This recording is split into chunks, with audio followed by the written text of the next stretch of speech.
Get out! You chicken shit bastard! You let me shoot something aside. Bird shot, you asshole! The people who did this Declaration of Independence and the Constitution were good people. Hey, like this! And it's a good place. Here we are in the middle of it, right up on the mountain. If this son of a bitch wants to bitch about his cows over here and shoot at me, well, it's our country. It's not theirs. It's not a bunch of used car dealers from Southern California. Democracy, you have to be a player. Let's all go to the lobby. Let's all go to the lobby. Let's all go to the lobby to get ourselves a treat. Delicious things to eat. The popcorn can't be beat. The sparkling drinks are just dandy. The chocolate bars and the candy. So let's all go to the lobby to get ourselves a treat. Let's all go to the lobby to get ourselves a treat.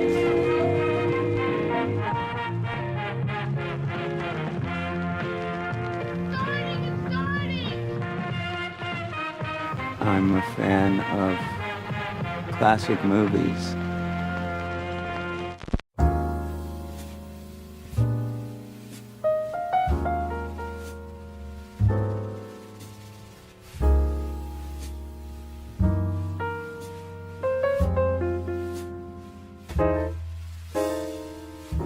Hello and welcome to Overlapping Dialogue, a podcast of audio commentaries dedicated to discussing cinema that fascinates us in a way we hope fascinates you. We're your co-hosts, Kyle and Levi Huffman. I'm Kyle. And I'm Levi. And here we are back. I don't know if we're better than ever, but we're back, certainly. Back in the saddle again, as Aerosmith once we'll leave it. put it. Yeah, we'll leave it there. Move on. Not a big fan of Aerosmith? No. Why not? I think it's just because they're not good. That's a good enough reason for me too. Okay. So I want to just give us a brief update on our casino podcast that by the time we're recording this just dropped. It'll be a week later after you're hearing this. We did kind of challenge ourselves to think, what are going to be the songs that YouTube's going to flag for whatever kind of copyright bullcrap reason. As it turns out, we hit some of them, I think, right on the head. Well, first of all, it should be said that it was it didn't get banned though. Actually, no, the video. So, can you explain that? Yeah. So on some videos, it just temporarily bans it from saying the copyright claim is like too high, basically. Yeah. But then other times it just says, well, you have basically things in there that allow it not to be monetized. It's slightly different. So, like we told them that we didn't want any money. Yeah. So I think they understood. So I'll just run through very, very quickly some of the ones that turned out to be flagged where the video can't be monetized, which we had no intention of doing anyways. Love is Strange. Okay. My Mind. Yeah. These are songs. Yeah. Okay. Can't You Hear Me Knocking, 2009. So, of course, I halfway cheated on that, so I'm not going to count that towards me. But I'll Take You There. Mm-hmm. Techno Syndrome, Mortal Kombat. Yeah, so they did get the Mortal Kombat thing. Yeah. The Benny Hill theme, which was at the very end, and Gimme Shelter by the Rolling Stones. So they got the Stones and a couple other, I'll Take You There. But again, the biggest thing was I just don't want the video to not be up. Right. You know, I don't care if it I guess monetized. We won, I don't know. Yeah, we loosely won, I think we could say. We'll see. Well, and we'll see how it goes in the future. But I would think with a movie like that, which is as bombastic in its music use, if they did that with that, I would think we're good for the remainder. But we'll see. You never know. Yeah, you never know. So I think this is a good transition. Let's see how this goes. Okay. Trying to take L's and transmit them into wins. Is a way to look at it. Okay. Which obviously, in the casino, bodies are literally littered in the desert with people attempting to do such a thing. We're in our own way in that boat in terms of trying to sneak by the copyright fascists. And speaking of someone who hates fascists, Hunter S. Thompson. Yeah. And his film, well, not his film, a movie that, we were actually talking about this. This is probably the single biggest medium or method through which the mass market is ever going to receive his work in any way, Right. probably. Except for people who probably read Rolling Stone back in the 70s. Yeah. But this is bigger than that, I'd even say, too. Yeah, I mean, this is gonna has a longer shelf life. Right. Ultimately, is Fear and Loathing in Las Vegas from 1998. So as I said last week, we're gonna stay in Vegas for a little bit. We're gonna be headed out there next week, I know, but we'll be still stuck in the 70s at that point too. The great too. thing about the ending of this movie is him literally leaving Vegas to a Rolling Stone song. So it's the only way to leave our little Vegas trip here. I think. Yeah, it's is very in fitting that way. So, so 1998. Looking over here on your Wikipedia page, you got put up says an adventure comedy drama. Adventure is interesting. Adventure is an interesting word to say. This is directed by Terry Gilliam, and we're going to kind of break down 3 key kind of collaborators of sorts in this movie that are all important in their own way. From Hunter S. Thompson's own novel, and calling it a novel is interesting designation. We'll talk about that later. But again, 1998, Fear and Loathing Las Vegas. This movie's kind of the whole definition of what's a, quote, cult movie is a little bit thrown out of whack at this point. But, I mean, safe to say it's kind of popular with midnight movie crowds, I know, and with college kids. And it's just kind of has that reputation of being, that kind of crazy drug movie, you know. Yeah, it's kind of like if you point. walk into a certain college student's room, a dorm room, you're going to see like a Scarface poster, now like a Wolf of Wall Street poster, a Clockwork Orange poster maybe, and maybe like a Fear and Loathing in Las Vegas poster. It's like those types of movies that they're big fans of. You know what's funny? Most of those movies, actually only this one out of those I just listed I truly love. I really like Wolf of Wall Street, but those other 2 have issues with. But yeah, that's an interesting type of movie to think about. So we'll run through some quick cast and crew details before we dive into talking about the movie more in depth. Yeah,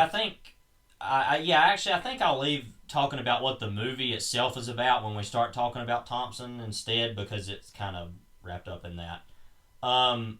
We'll just run through the cast and then we can go back and talk about some of their characters later.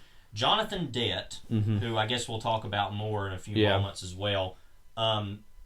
It says here Johnny Depp. I don't know who that is, but Jonathan Dett is how we know him. His actual name. Yeah. Who we'll talk about later, but really good in this movie, playing a version of Thompson that I think is really exact. I can't think of any better way that could be done. Bill Murray, of course, played him in Where the Buffalo Roam, which we have yet to see, but we'll talk more about that in a little bit, about certain ideas that at least I have about that very specifically. But we'd like to see that movie soon. But anyway, that was in like 1980 or 81. Something like that. 80 or 81, yeah. Benicio del Toro was in a lot of random movies, and this is, I think, one of his greatest performances as well. He was in the 90s and early 2000s, had that really specific role as that really great character actor who'll pop up in a few scenes and be really crazy or bombastic, most notably, I think, in, Usual Suspects. Right. And even in this to an extent. I think one of our favorite actors, I think I can speak for both those to say this, he's usually great in anything. Yeah. He put on 40 pounds for this role. Yeah. And he commands the screen both physically and metaphorically in every way that he is there. Yeah. So those are the 2 main people in the movie that the movie primarily follows, but then you have all these other cameo performances, which I'm going to run through really quickly just because there's so many of them. Tobey Maguire, who's early on in the movie. And it should be said, as far as the,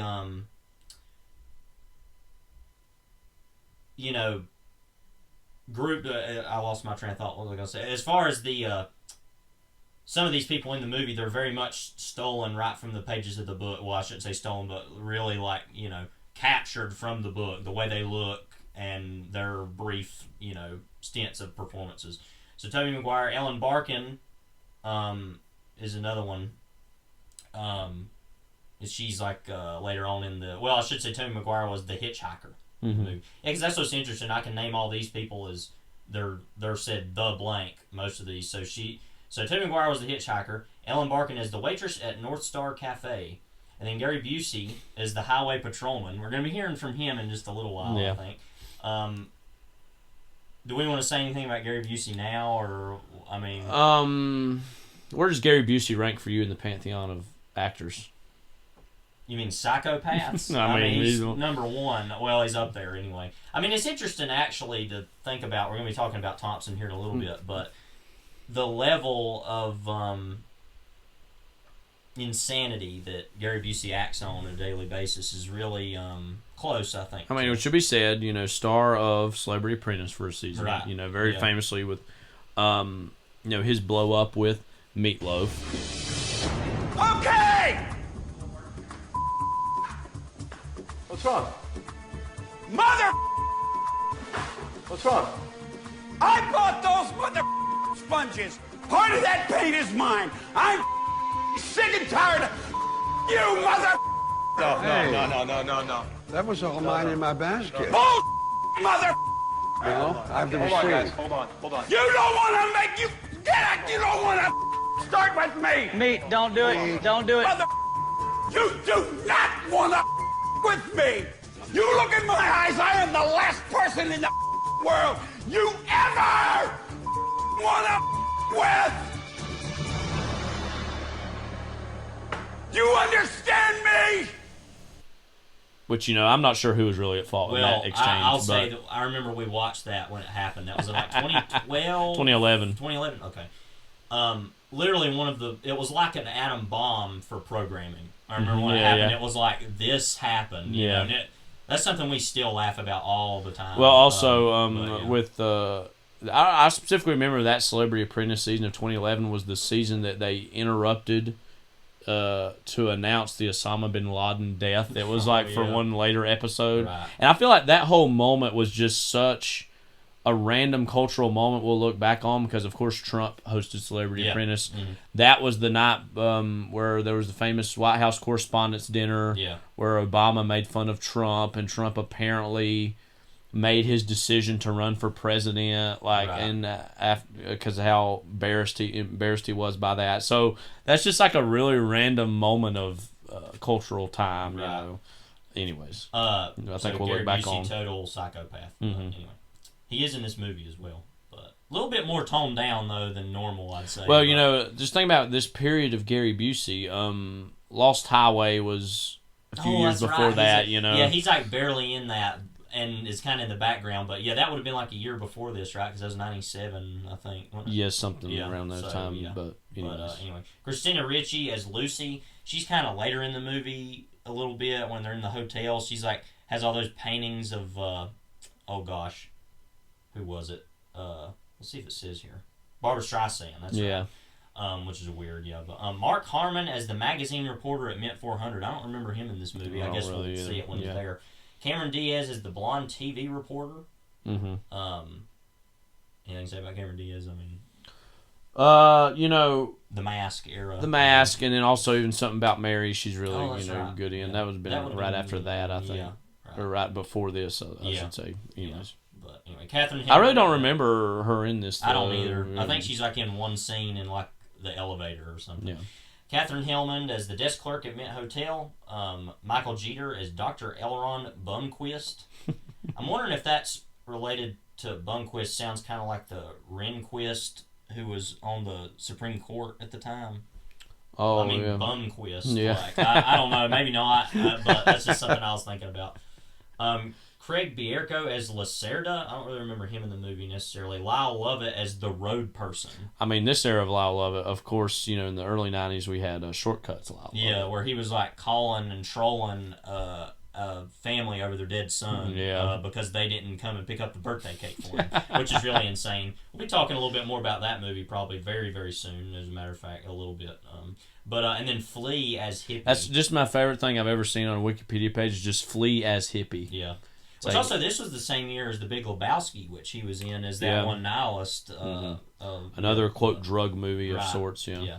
So that's kind of the first group. And then there's all these cameos. Christopher Maloney as Sven, Flamingo Hotel clerk. Mm-hmm. I think I do remember him in this movie, actually, now I think about it. I think most people know him from Law and Order SVU. I, of course, think of him from Wet Hot American Summer as the cafeteria guy. Very vulgar and profane guy who's always like, oh, no, I'm not that. Yeah. And it's like, you're saying it, though. But yeah. Harry Dean Stanton as the judge. randomly, I was looking. Now we love Harry Dean Stanton. Mm-hmm. Is this our first Harry Dean Stanton movie? Now I think about it. I think it might be. Well, actually. we can save our love for Harry Dean Stanton for either later in this episode or at another date, because I feel like that could take up an entire period of time. One thing I'll say though, apparently his cameo was filmed at the same time of Thompson's cameo in the same day, which what a wild day that must have been. Yeah. But Troy Evans is police chief. I don't really remember him in this, but Debbie Reynolds as herself voice. Of course, that's the scene where they try to go to get in the Debbie Reynolds Vegas show, and they get kicked out. Yeah. Which has one of the great moments of Benicio del Toro says F seats in it, which we'll talk about that later what happens in the movie. Jeanette Goldstein is Alice the maid. There's a lot of people in this movie and in the book, as I remember, these like maids and stewardesses and people like that who were like the premier witnesses to the madness of these individuals, and it's kind of interesting, these like service jobs, or in Ellen Barkin's case, that waitress, like these people that are like at the forefront of the madness more than anybody are these like service jobs, which is interesting. We can kind of maybe talk about what that means later. I don't know.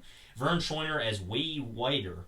So he's this is even before Spy Who Shagged Me. Right. It was just before that. Yeah.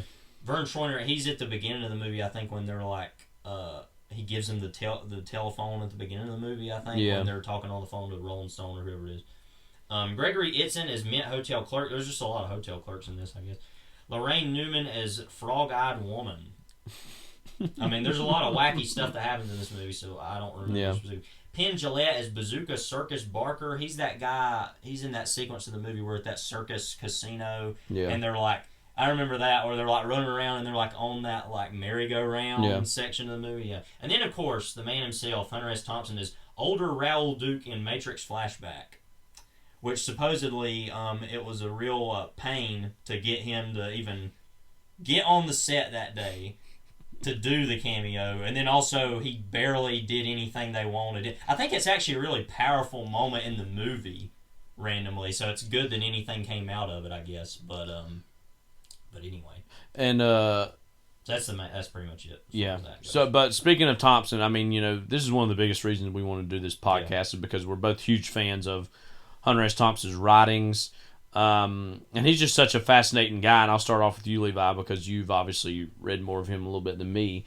What does Hunter S. Thompson mean to you, and what does he mean, do you think, for the culture at large at the times that during his lifespan, for the most part? To briefly introduce who he is, he's randomly from Kentucky, which is a random thing. That's something that kind of gets lost in the shuffle about him, I find interesting, which, I mean, Kentucky bourbon.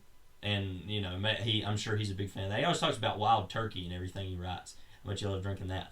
I think the easiest way one can describe Hunter S. Thompson, first of all, is he was a lover of all things substances. Took a lot of drugs, drank all the time, was a wild man in every sense of the word. Journalist who wrote for Rolling Stone primarily. He started out early on actually as a sports writer. Primarily in Cuba, randomly, I think in the late 50s, early 60s, which I think is what The Rum Diary came out of, the novel he wrote, kind of his experiences there. But eventually kind of became known, firstly, early on for, I said this last week, for The Kentucky Derby is Decadent and Depraved, which he wrote, I think, for Scanlon's Monthly, I think, off the top of my head, which is actually the first time he ever met Ralph Steadman, the illustrator. Which is, I think, so associated with him at this point, as far as Ralph Steadman's art. And obviously the visuals of this film are not even indebted, are literally Ralph Steadman as cinematic, versions of that. So, obviously, a large part of his career is heavily indebted to Ralph Steadman, who I believe is still alive. Yeah, I looked this up recently. He is. Thompson is not. But so...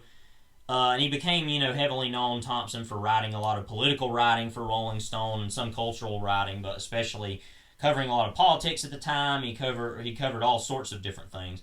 But, of course, was known a lot like a rock star, in a way, as being very famous and very reviled by a lot of the journalistic community.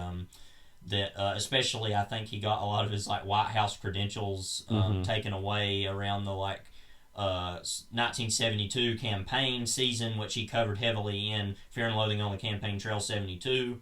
It's hilarious, though, that somebody who was as wild as he was, was open about it. Was honestly even had a White House press credentials at any point. That's just, especially in the Nixon era. It's just hilarious to me to think about. But he, of course, in most of his writings, painted Nixon, especially this time, as public enemy number one. And his, despised him to a huge extent. So he's kind of, and it makes sense why he would have been like that and written for Rolling Stone, obviously being. Well, also, I mean, as far as Rolling Stone magazine's history is concerned, I think he wasn't one of the first writers to put it on the map as a more serious magazine than just being purely this rock. Because that's magazine. Kind of the interesting double-edged sword of that, as he was reviled by a great many people as well, but also brought the magazine to an even larger audience than it would have had, and actually made it more, like you said, more serious. Well, even since then, I think, Rolling Stone has actually had serious political reporters that over the years have reported big political stories, and I think he was. My understanding is he was the first guy to really do that in a major way. You know, back then.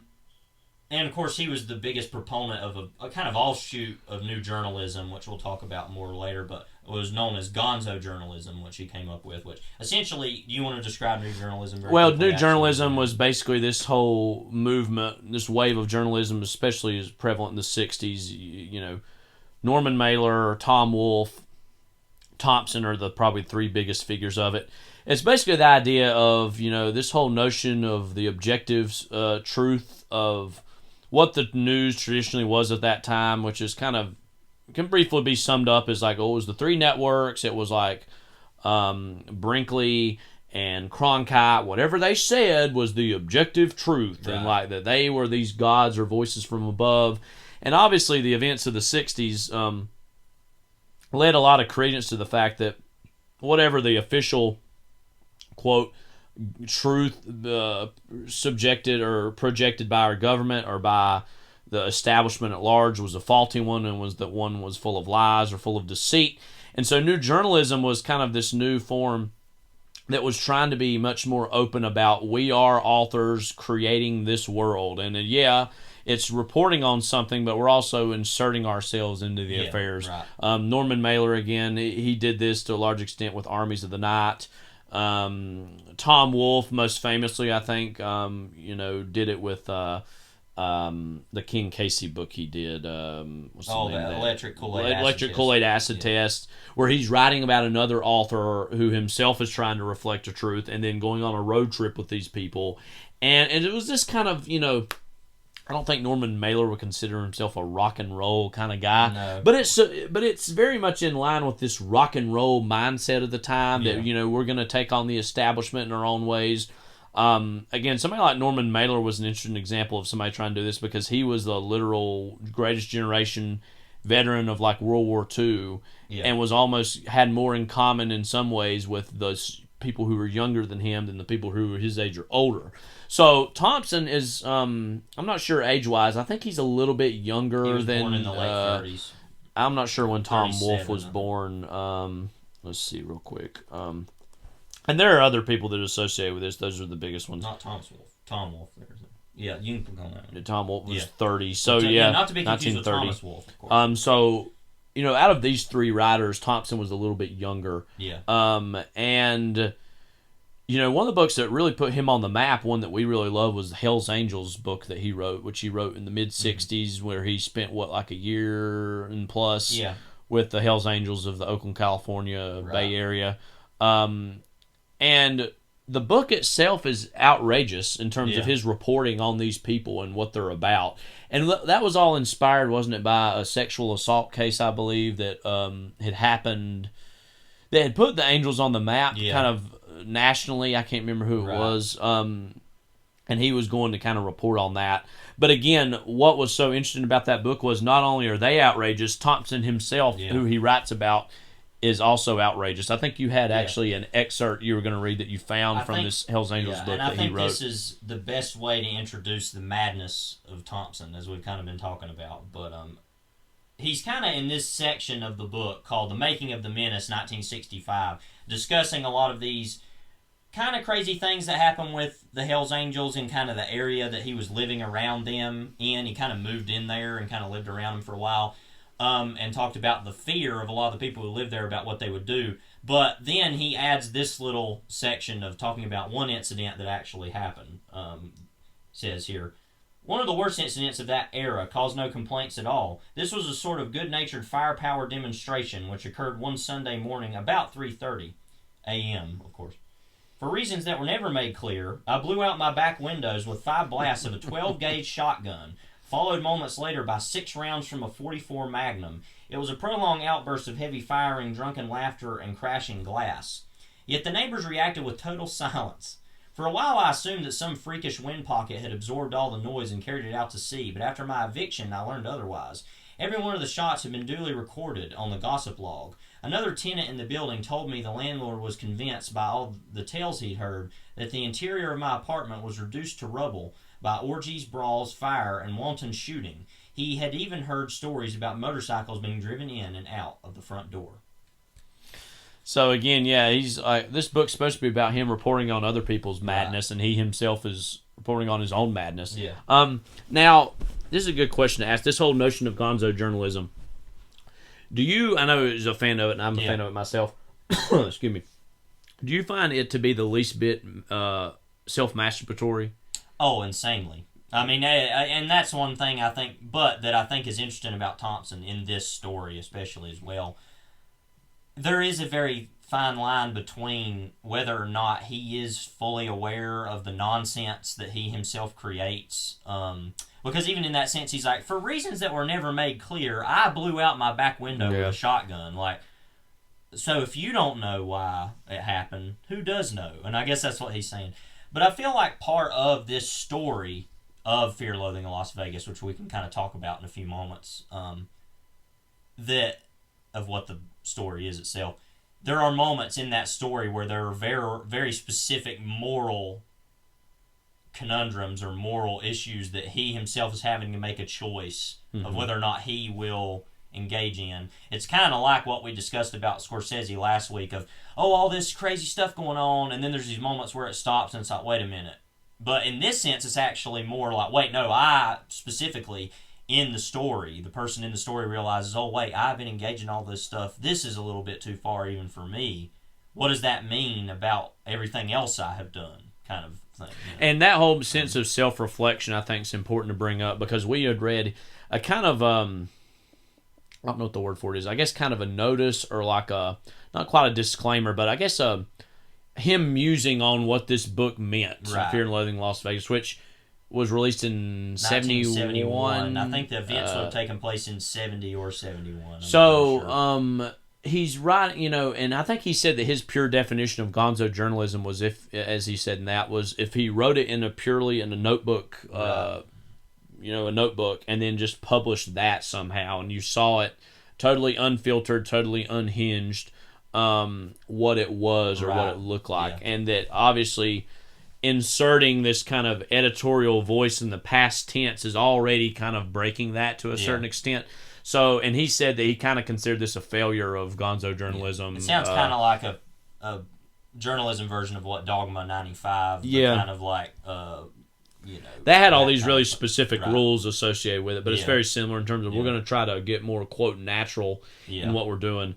But I think, again, it is masturbatory in a lot of ways, but also at the same time, he is, I think this is even finer line than what Scorsese was doing, because this sometimes I think crosses the line even more so. Is like, I know I'm being selfish, I know I'm being obscene, I know I'm being profane, but I'm a product of this time and this place and this culture that is making me this way. Not to say he's giving himself an out, but he is also pointing out all these hypocrisies with what, quote, straight, traditional, mainstream, middle-class American life is, and what Las Vegas represents of that in 1970. And again, talking about this is a continuance of a conversation we had last week about the, quote, old Vegas. This is a Vegas at a time and place where he kind of put it in that thing. He said that this was a time, well, you could lose your money, but it wouldn't, like, kill you. You know what I mean? Like there were certain consequences for your actions, but this was a place where the walls hadn't technically closed in just yet. But he's kind of, the whole book's about that the walls are about to close in on this time and place in this culture. And again, as far as this movie goes, which we'll talk about more in depth later, I think this is a really good adaptation of a brilliant novel. And again, it is a novel because I sometimes think of it as like a piece of nonfiction, but ultimately he does call it a novel, and I think so that gives him a little bit more of a creative license to do certain things than reporting. This is fact, because he has done a lot more actual, clearer journalistic endeavors. I know you've read some of his, the Great Shark Hunt? Yeah, The Great Shark Hunt, which is a collection of a lot of his articles that he wrote in all kinds of different magazines, primarily Rolling Stone, but stuff even before that. And you've told me a bunch of stories before. I haven't seen it. His observations on Al Davis, I believe. Yeah. Is it like the... Yeah, that was a whole section he wrote Super about. Bowl. I think it's the 1972 off-season and Super Bowl, which the Raiders didn't make it to the Super Bowl that year, but they were like in the playoff runnings then, and talking about that the only person he had ever seen act like Al Davis, who at that time obviously was the owner of the Raiders, was Sonny Barger of the Hells Angels. Also, so it's a very Oakland attitude, I guess. But yeah. And there's also what I really love about reading his writing is, if you've heard him talk before, it's very clearly the same person. There's very little distinction between what he sounds like to talk and then what his writing is. And again, it's very I think it's very Hemingway in the sense of, it's like the whole iceberg theory of like there's a lot going on the surface you can kind of take very simply, but there's also a lot of stuff going on underneath it. And he's very similar to Hemingway in other ways. There's a gun fanatic. Oh yeah. Both committed suicide. Both love to drink. Now, obviously, Thompson took it even further with some other substances than I believe Hemingway did. But both represent that very masculine, man's man kind of like. Like Thompson always writes about like, I'm gonna go sit naked in the sun on my porch, like just and shoot guns off and smoke dope. So do we? I guess I should briefly kind of try to explain what this movie is about. Yeah, this is a good time to do that. I think the best way to explain this is to talk about it in the sense of, like you said, of that kind of jacket copy that he wrote for the novel when it was going to come out. Was essentially the whole experience started about this whole article that he was writing about Latino American relations in Los Angeles, primarily, I believe. I read this actual article at some point years ago. It was in The Great Shark Hunt. I actually don't recall the name of it off the top of my head. But he was writing very definitively about that and about this local leader there who had been more or less like assassinated by the police. And that he was really wanting to talk to this guy he was friends with named Oscar Zeta Acosta, what's that last name you said? Fierro, who was kind of one of the also leaders of that kind of Latino group there. And he was really wanting to talk to him and kind of get his side of the story on everything that was happening. But a lot of the other proponents of that movement were angry that Acosta was even going to talk to Thompson, who was a white American guy. Yeah. So, meanwhile, he was trying to get him on the record about that kind of stuff that was going on. So, meanwhile, he gets a call from Rolling Stone wanting him to report on the Mint 400 motorcycle race in Las Vegas that was going on at the time. So he thought, oh, okay, well, I can go do that and take Acosta along, and we'll kind of have a road trip so I can get to the bottom of some of these issues and put them in my article, or his article that he was writing at the time. So they decided to go there and do that all at the same time. What happened in that weekend in Las Vegas is very kind of unknown, but it basically went from all these kind of intentions of trying to get to the bottom of this journalistic endeavor and also cover this motorcycle race into a total orgy of insanity and drug use and just total debauchery that happened over that period. And essentially, like he said, what he wanted was to take his writings from that notebook over those few days and essentially send those in as kind of non sequitur, total insanity, and try to publish that and make that into something.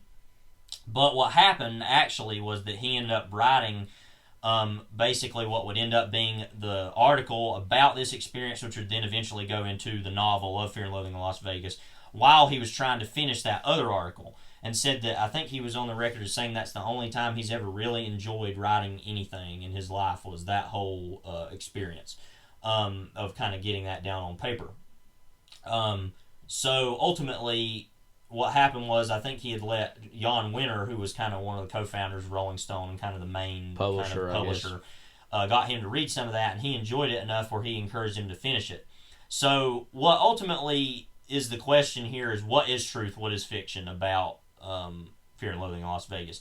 And he says that it's a failed experiment, but what I think is so great about the story itself, specifically the novel especially, and the movie as well, is that rather than just be what it is, all the insanity of it, he actually was able to realize the entire experience was kind of a metaphor of the ending and kind of the failure of really the counterculture in general in 1970 and 1971, but especially the drug culture in general, and how ultimately that was all a failure, because this is something me and you talk about quite a bit and something I kind of came to over the last few years. We look back at the kind of counterculture in the 60s and the hippie culture now as a cultural success, right? Because we still have the people. I think I talked about this already too, maybe when we talked about seconds, I think. But this idea that you can go buy the hippie glasses and you can wear, we have the 60s day in our spirit days at school or whatever, and people come dressed as these things. No, it's groovy and peace and love and all that. And in that sense, it has retained a cultural currency that is important.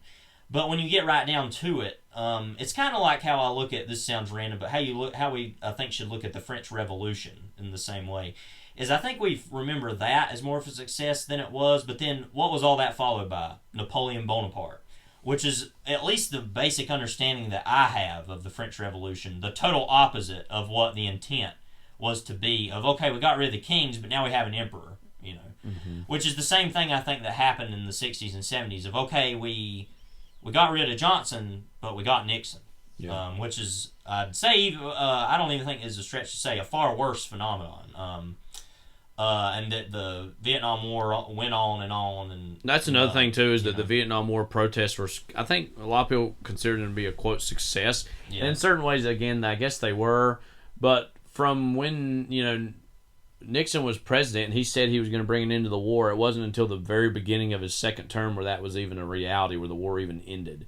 And so, again, like you said, this idea that the counterculture was maybe, again, a success in certain ways, but in other ways also a massive failure. And, of course, Thompson himself was a part of the counterculture while also counting it as among his subjects as well. Yeah. Some of the more memorable aspects of the Hells Angels book, which is a very memorable book as a whole and a great book, is his descriptions of the relationship between the burgeoning hippie society of the Bay Area, Berkeley, San Francisco in the late 60s, and the relationship they held between the bikers of also that time period in that era.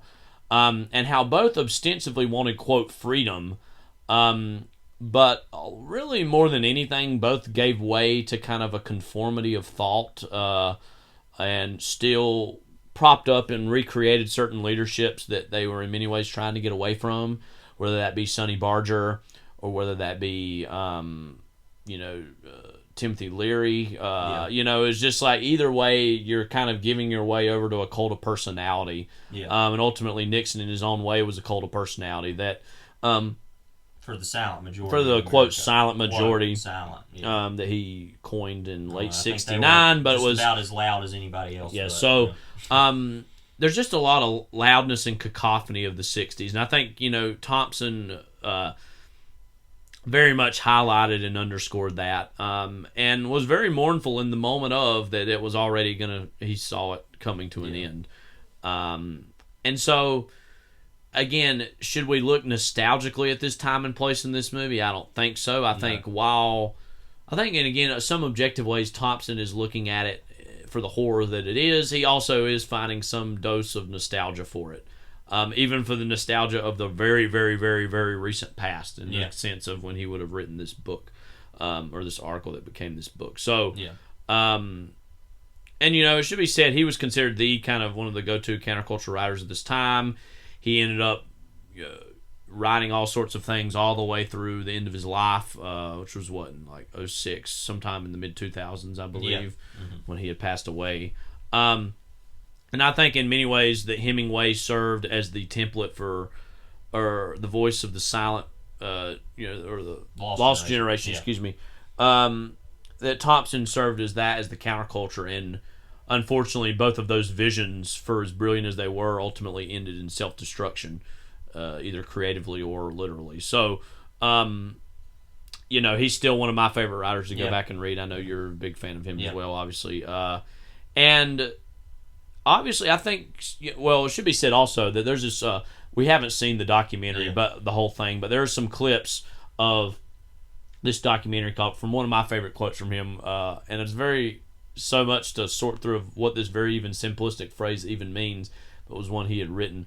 Buy the ticket, take the ride. And there's a lot of, there's so many stories associated with him that his whole life itself is an act of gonzo journalism. It's just like, okay, what was truth, what was reality? And because in that documentary, there are so many stories of people who knew him, both famous and non-famous, and just the wackiness of all of them leads us to draw even more conclusions from him than we already had. So there was all those stories, and stories of being out there in Woody Creek, or I remember last time I saw him, one of the last times I saw him in L.A., we did this thing, Breakfast with Hunter, he was in town, so Johnny Depp and I went to go see him, and we picked him up in some car, and he had some inflatable blow-up doll that he was calling Ling Ling. And this is around when he was writing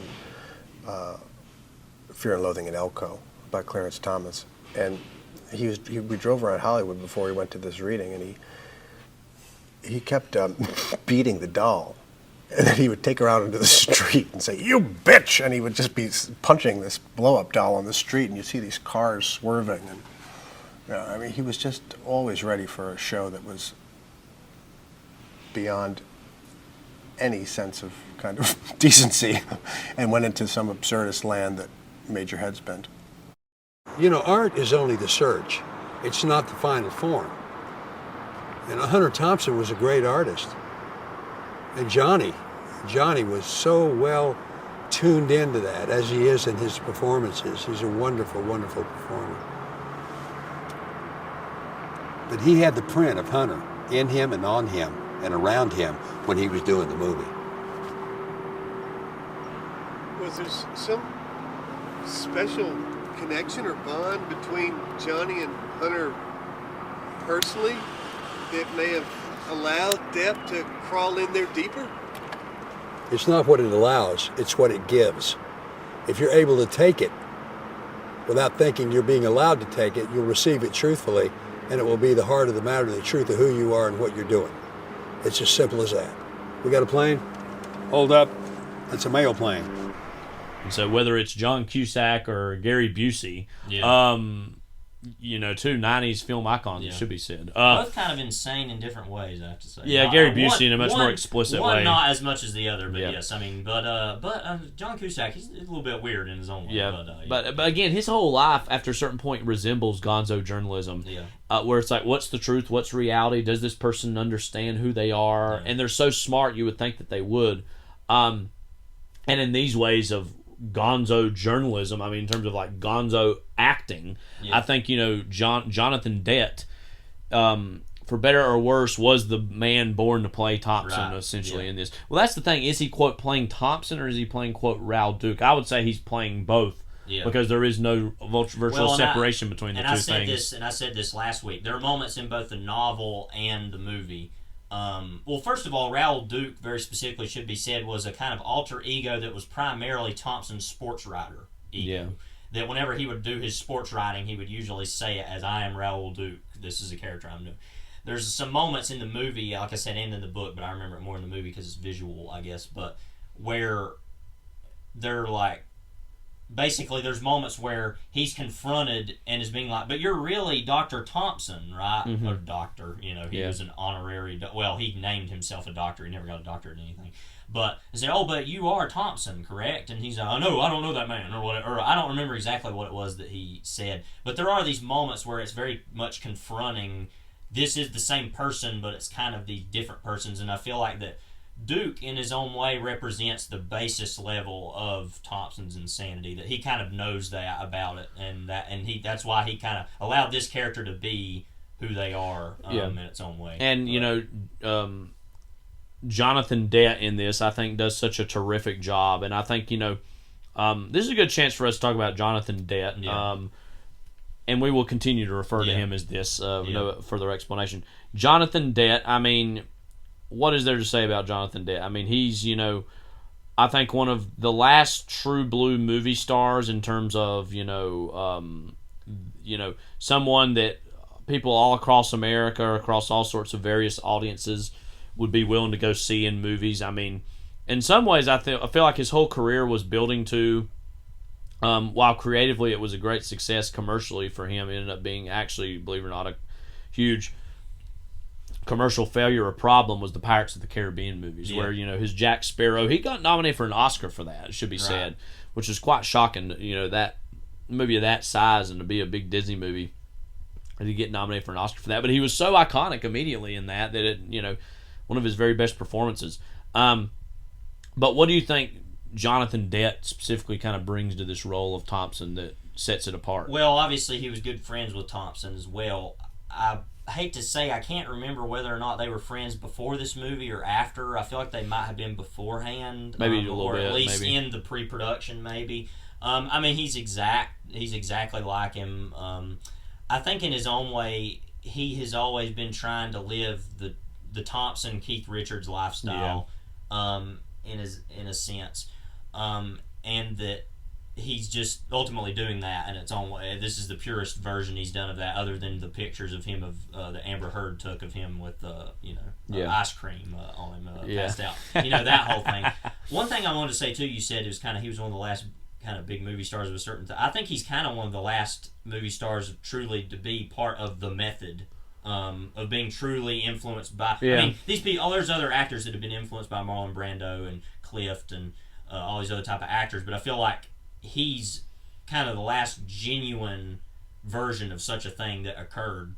Now, of course, he started out in the '80s. He was in like Platoon, and even before that, Nightmare on Elm Street, and was kind of the pretty boy of the '80s. He was in. Well, this is in the early '90s, but he was in that movie Cry Baby that John Waters made, which I really want to see, but. And certain movies like that. But then I feel like in the 90s, he really kind of started making movies like this. He had been in Dead Man, the Jim Jarmusch Well, obviously, film. Tim Burton. We haven't said Tim Burton's name before. Yeah. I mean, I feel like they're so closely linked. He was in Ed Wood, and he was in Edward Scissorhands, and those types of roles at that time.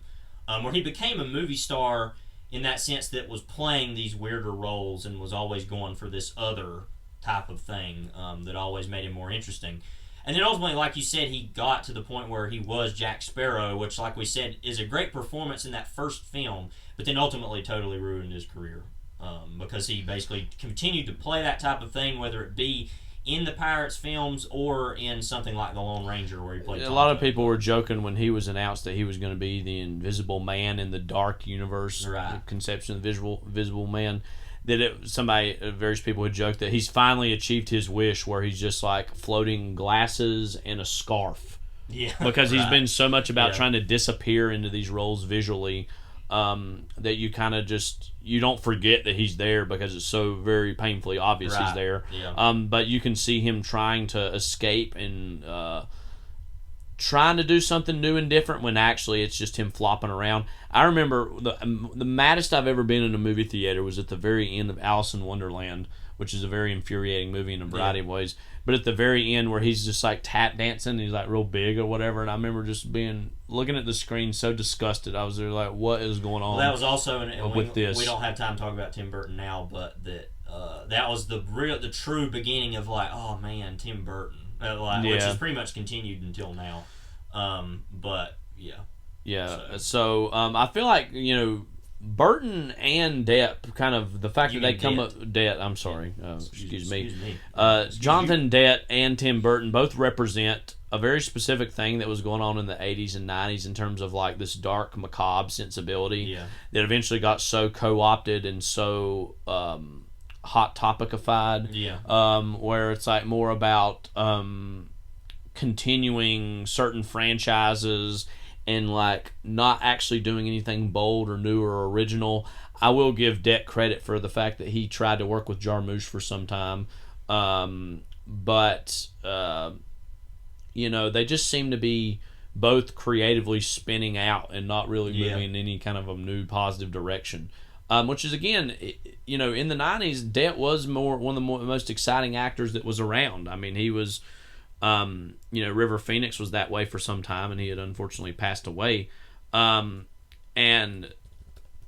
Det was obviously a little older than him, I believe. But, and the fact that you just see him popping up in car commercials, and, I know that movie The Tourist got, so...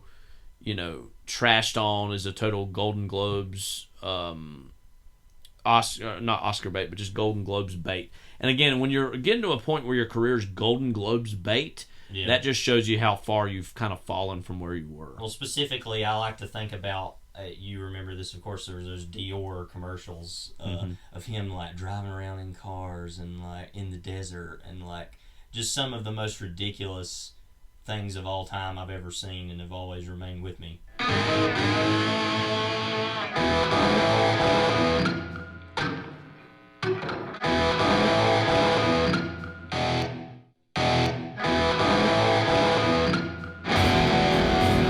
gotta get out of here.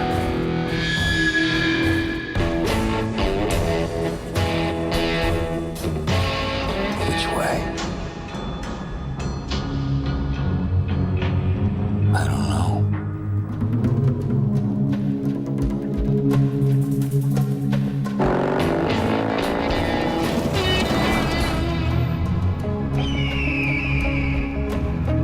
What am I looking for?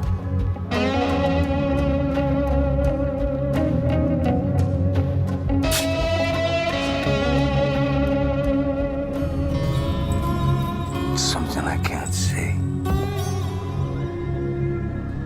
I can feel it. It's magic. Sauvage. Dior. So, of course, you would have heard that. I mean, to see it is another experience, but quite disgusting. I probably hold actors to higher standards than a lot of other people in terms of, why are you doing car commercials? Yeah. Why are you doing, I have the absolute total respect for Daniel Day-Lewis, because he's I'm going to act, I'm going to be great, and then I'm going to disappear. Right. I'm not going to be walking red carpets all the time.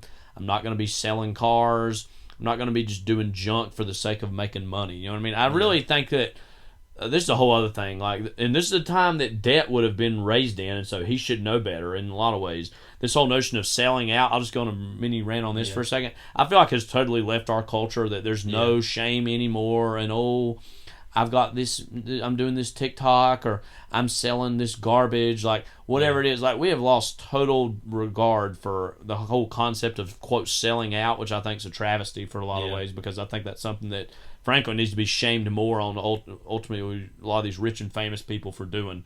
And again, Det, I mean, who were the movie stars of this era in the 90s and 2000s? I mean, you got Will Smith, Tom Cruise. I mean, a lot of these stars are still with us in various ways. But, we're 20 plus years now removed from a lot of this.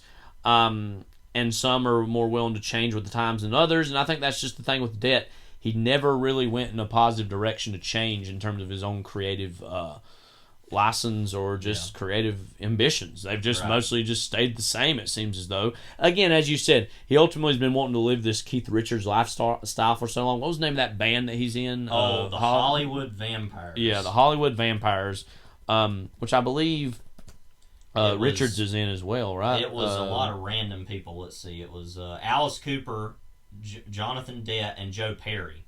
And they've probably had Keith Richards come on at different points. I don't know. But that's the main group of people. Yeah. All the freaks, basically. And again, it makes sense to call him that because he is a bloodsucker. It seems as though in his personal life is a total disaster. Now there's a whole he said she said thing with him and Amber Heard. Believe whoever you want. Yeah. But there was a Rolling Stones profile that was done of him, which is among the most legendary. Speaking of Rolling Stone magazine, legendary piece of writing that's all about his debt problems, which is this just otherworldly chronicle of you might put that in the description. Yeah, I think I might. Yeah. It makes a lot of sense to go with this Thompson stuff because Well, apparently he had spent a lot of money on, because as we know, Thompson had. Okay, so where do we go with this? First of all, Thompson was a massive fan of the Bob Dylan song "Mr. Tambourine Man," which I love Bob Dylan, and that song's good, but I don't know why that would be your favorite Bob Dylan song. But anyway, I know it's a famous one though, but whatever. So he had said that for his kind of funeral, he wanted that played, and then he wanted his ashes shot out of a cannon that would supposedly make the freak power symbol, which he came up with, which was like this green hand. Yeah. Because Thompson ran as like the sheriff for Aspen, Colorado under the freak power ticket. He lost. Yeah. But that was a whole other aspect of Thompson. And so Det spent a lot of money to get that done. It was like thousands of dollars to happen. Also, I think supposedly John Kerry was at that. Because he was good friends with Thompson at that funeral. There were a lot of random things. But, so yeah, he like spent a lot of money on doing that. Well, he spent all kinds of money on various cars, I believe, homes, guitars. Just had a humongous spending problem, right. Which, again, is very indicative of what fame and success can do to certain people.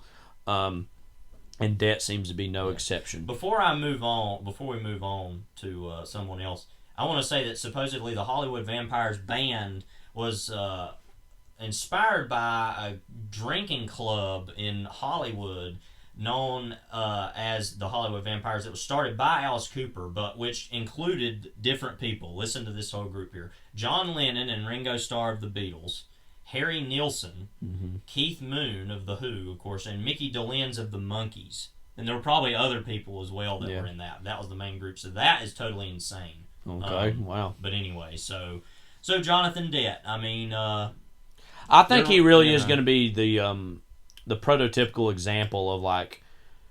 Again, I don't think he was necessarily like the best actor of his generation, but he was like a really big, important... had a lot of juice behind him, and like, oh wow, this guy could have been really, truly great and put together a very formative, groundbreaking sort of career that went nowhere. And then it's kind of crashed into the ground and burned ever since for some time now. And again, like I said, it's ironic that the role that he was born to play, other than this, I think was Jack Sparrow, and it kind of ruined his career at the same time because it became so dependent on that. But someone that I believe that Det has worked with on several occasions, I think he was in the Imaginarium of Dr. Parnassus, I believe. Maybe, I think he took over for the Heath Ledger role or something, filmed new stuff for. Is Terry Gilliam. Now, bringing up Terry Gilliam opens up not only Terry Gilliam out there, but Monty Python, which I don't believe we've really touched on before. No. And Terry Gilliam's actually... over the last so many years has been one of my favorite filmmakers. I kind of wrote down here on this little outline we did, and I've not heard anybody quite refer to him this way, but I think it makes the most sense, as a postmodern fantasist. That all his, most of his movies are concentrated on these kind of very romantic yet antiquated versions of fantasy, whether it be... I've not even seen Jabberwocky, but I know that's a version. Even Monty Python, The Holy Grail, I feel like is an example of that. Certainly Time Bandits, Adventures of Baron Munchausen, even something that's a little more modern like The Fisher King plays with some of those elements. And I just really love Terry Gilliam's visual style and what he usually brings to projects. And I don't love all of his movies exactly, but something like Brazil is a movie I had a journey with, that when I first saw that movie I wasn't totally taken with it. But I did quite fall in love with it, frankly, the more times I've seen it. What does Gilliam represent for you, kind of as a filmmaker? Well, also as maybe a member of Monty Python. I'm a big fan of Gilliam's films. I want to talk about Monty Python very briefly, who I'm a big fan of, as pretty much everybody is, I think. But one thing I want to say real quickly, I'm going to get back to Gilliam in a moment, but I'm a big fan of the show of Monty Python, the original show, Flying Circus, and The Meaning of Life, which I think is randomly one of the best comedies ever made and is really underrated. What I want to say very briefly about Monty Python and the Holy Grail, the word overrated gets thrown around a lot. We've talked about that on this podcast, of whether or not a word should be used for certain things. But I think that is probably one of the most overrated projects of all time. the first main problem that I have about, and by the way, it should be said that Terry Jones and Gilliam both directed portions of those movies, so that's kind of why I'm bringing them up. But obviously Gilliam pretty much mainly directed the what would have been the animated portions of the films, and but that he done the animated stuff for the show as well, Flying Circus. And that, right, because he wasn't in the show actually as much. He more worked on that stuff because he is a member of Monty Python, but he's kind of the outsider member, American of the group. member, and because he's actually British American. Canadian something. I don't remember. It should also be said just very quickly about Terry Gilliam that his birthday happens to be on November 22nd, 1940. But who the fuck pulls whose chain? Who the fuck knows? Oh, what a deadly web we weave when we practice to deceive. So there you go. No. Take with that what you will. He's from Minneapolis actually originally. So he is a kind of American. Or not kind of, he is. But anyway, so, he directed primarily a lot of those things. But with that film of Monty Python and the Holy Grail, I've always been frustrated with that movie because I know that is primarily what a lot of people associate with Monty Python, obviously. And it's good, but, it's not that good as much as people think it is. I mean, and this is also because I'm just not as into medieval things, Middle Ages stuff. That's just stuff that doesn't interest me as much as it does other people, but also I just don't think the movie is as funny as other people think it is, and it's had such a pop cultural currency that has gone beyond Monty Python to where people say, oh, I love Monty Python, and all they mean is the Holy Grail. That's all they mean. So I'm not trying to be like a super fan who's being anal about it, but people who do that, just know you're wrong. There are more things that they do, and that is not the best thing or only thing that they did. The meaning of life is definitively better. I know that's something a lot of people don't agree with, and I could frankly care less because you're wrong.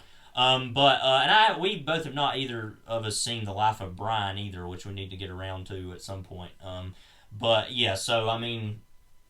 Anyway, so Gilliam is a film, and also that's another thing I want to say is that I think that takes away from Gilliam as a filmmaker of the other films he's made. Because this is a whole other thing. This is my whole view. A lot of Gilliam and Python is that I like what I've seen of Python, but ultimately I'm like, oh, that's the group that produced Terry Gilliam is the way that I kind of look at him because I'm quite interested in his films and where he again this idea of fantasy that he's so obsessed with and trying to be romantic about it, but also satirical at the same time.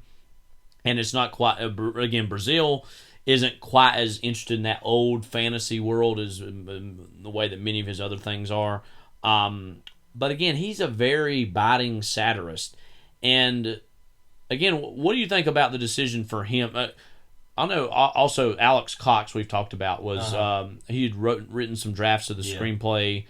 Also, our old friend Martin Scorsese was maybe going to do a version of this. Oliver Stone had approached it. What do you think compared to all those other voices Gilliam maybe brings to this that the other ones maybe don't quite have? I want to run through all this very quickly, as quick as I can, about the production of this movie.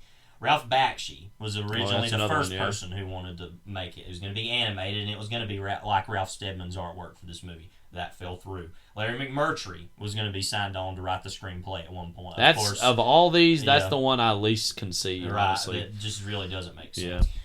Martin Scorsese and Oliver Stone were both attached at different points. Now, and of course, Alex Cox spent a long time writing the screenplay of this, which ultimately was kind of thrown out, although he retained some story credit on it. But that ultimately it fell to Gilliam. But what I want to quickly go through is... Oh, and also Lee Tamahori was originally going to direct this as well, who directed Die Another Day and other films, but Along Came a Spider and other stuff. But Scorsese's film, I don't really know what that necessarily would have been. I mean, it's Casino, essentially, I think, is a version of what that is. And it's like, okay, I don't know what more you would have needed to say with that, necessarily. Although that was probably in the 70s. It might have been a lot more like After Hours, I would imagine, a version of that, probably. Stone, I feel like, could have done the film, and it would have been more political than this movie is, because that's one little thing about this movie that a lot of people say, and we'll talk about this in a moment. This movie is actually...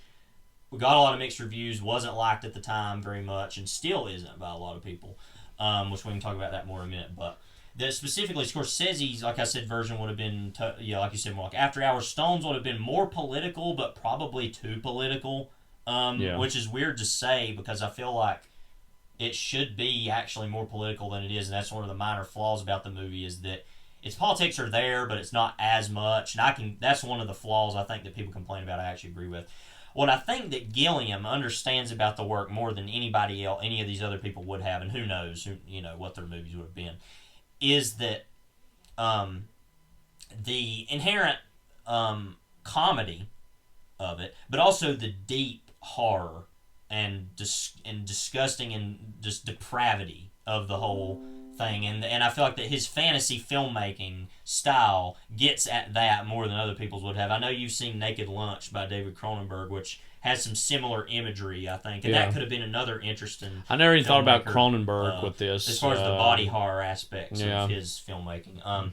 But that I think, that's what Gilliam gets about this, is the equal humor and horror of the situation. Because if you think about what the story inherently is of Fear and Loathing in Las Vegas, it's essentially two men go to a place to have a weekend of fun or whatever it is they're doing, and it turns into what this is, which is an inherently horrific story. Both men leave at the end fine, ultimately, but they wreak so much havoc in the city and just mentally and emotionally and internally. There's so much havoc that is wreaked here that it is inherently a horror story, which I think is what Gilliam gets out of it that these other filmmakers may not have as much. I think Stone would have been the other closest filmmaker to get this sensibility.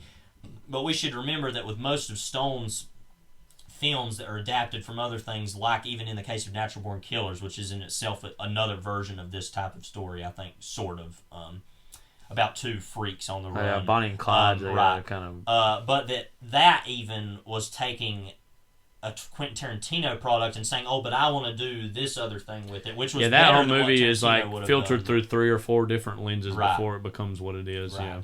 And so he might have done that with this too, I don't know, and made it something else that could have been better, it could have been worse, we'll never know.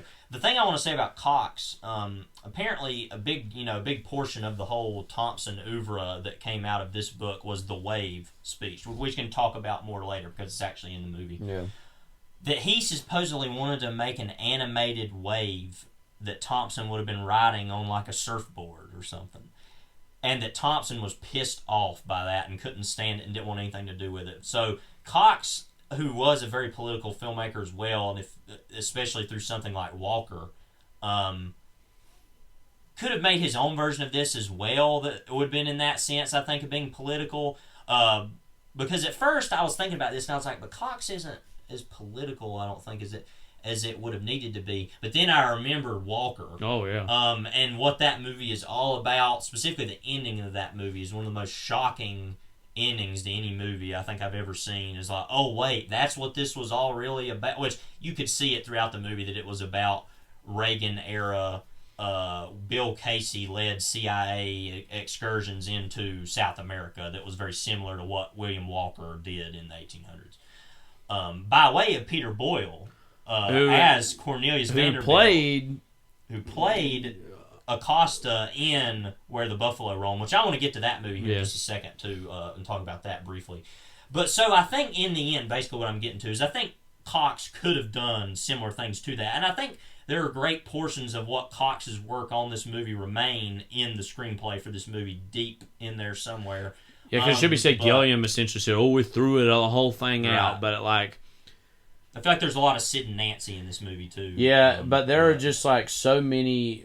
This movie had this whole tortured development to get to the screen. You had so many people jumping on. Somebody can say they came in and threw everything out, but there's the way these things work that there's naturally screenplays lying around.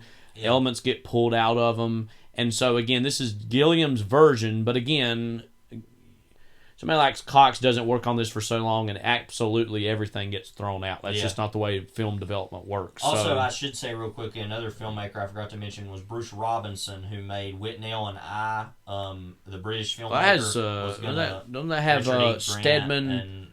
The posters. Oh no, that is right. Yeah, that is like a Stedman. So Det wanted him to direct it, but he was unavailable. ... by choice. So, because that's another thing is I would assume this is a heavily, controversial movie to have made and a very arduous movie to have made. So obviously, I don't.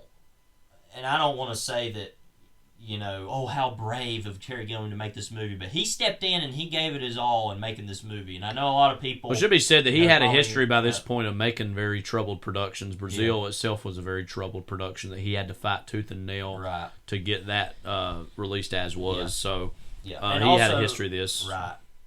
So in that sense, I think Gilliam was the right choice. I think Stone would have been a very close other. Maybe we should try that, but that's also because I'm such a fan of Stone. But I also think he would have mostly understood what this is more than these other filmmakers would have. Not that these other filmmakers aren't intelligent, but just that I don't think their styles are as compatible. Looking at this here... Yeah, I want to look at the casting. So originally it was going to be Jack Nicholson and Marlon Brando. We're going to be. They got too old. Gonzo, yeah. And then it was going to be Dan Aykroyd and John Belushi. Yeah. And then it was going to be John Malkovich, and then it was going to be John Cusack. So there's a lot of different people who have gone through this. But I think this is the time, speaking of Aykroyd and Belushi, to briefly discuss Where the Buffalo Roam, which we haven't seen. One of the reasons I haven't seen that film yet is because it is based primarily on a kind of eulogy that in article journalistic print that Thompson wrote for Acosta, who randomly disappeared in Mexico and was never found. Likely killed. Presumed killed or definitely dead. Yeah. But so Bill Murray played the very first iteration of Thompson on screen. In the trailer that we watched, which is a hilarious trailer that we might drop portions of in at some point in this podcast, maybe. The totally glorious Dr. Hunter S. Thompson. You know, I hate to advocate drugs or liquor, violence, insanity to anyone. But in my case, it's worked. Be proud, man. You're becoming a famous writer. The famous Dr. Gonzo. Here is where the buffalo roam. Buffalo, took you so long. Jeez, it's been a nightmare here. As your attorney, I advise you to leave this room at once. You find him. He owes me a cover story and I want to get it. Homeboy to T1. Homeboy to T1. Dig it. Ghost Riders, Hanukkah's prophets. Fire, blood, revolution. Ah! Was he a gun collector? You gotta write a story. I need your help. They gotta struggle. You should be part of it. Come on! You left on Tuesday. Today's Saturday. That's weird. The same mix-up happened to me this morning. I thought it was Tuesday. Saturday. Everybody else is here. Abigail, Butcher, head! Deeper, deeper, deeper! You gotta get down the hallway over there and throw a muzzle over that fruitcake. Scramble! Ah! Exit. No, I never liked this. It's incredible. If you have a taste for total destruction, behold the invincible Gonzo warrior. Thompson! Thompson! This is a travesty of justice! As he takes on truth. Forecast is for bad craziness. Justice. You're off this campaign for good right now. Give me your credentials. Give them to me, Thompson, right now. And the American way. Write about it! Tell the world! Tell them the truth! In the land where the buffalo roam. You psychotic? You've done it to me again. Looking for your own good. You don't belong here.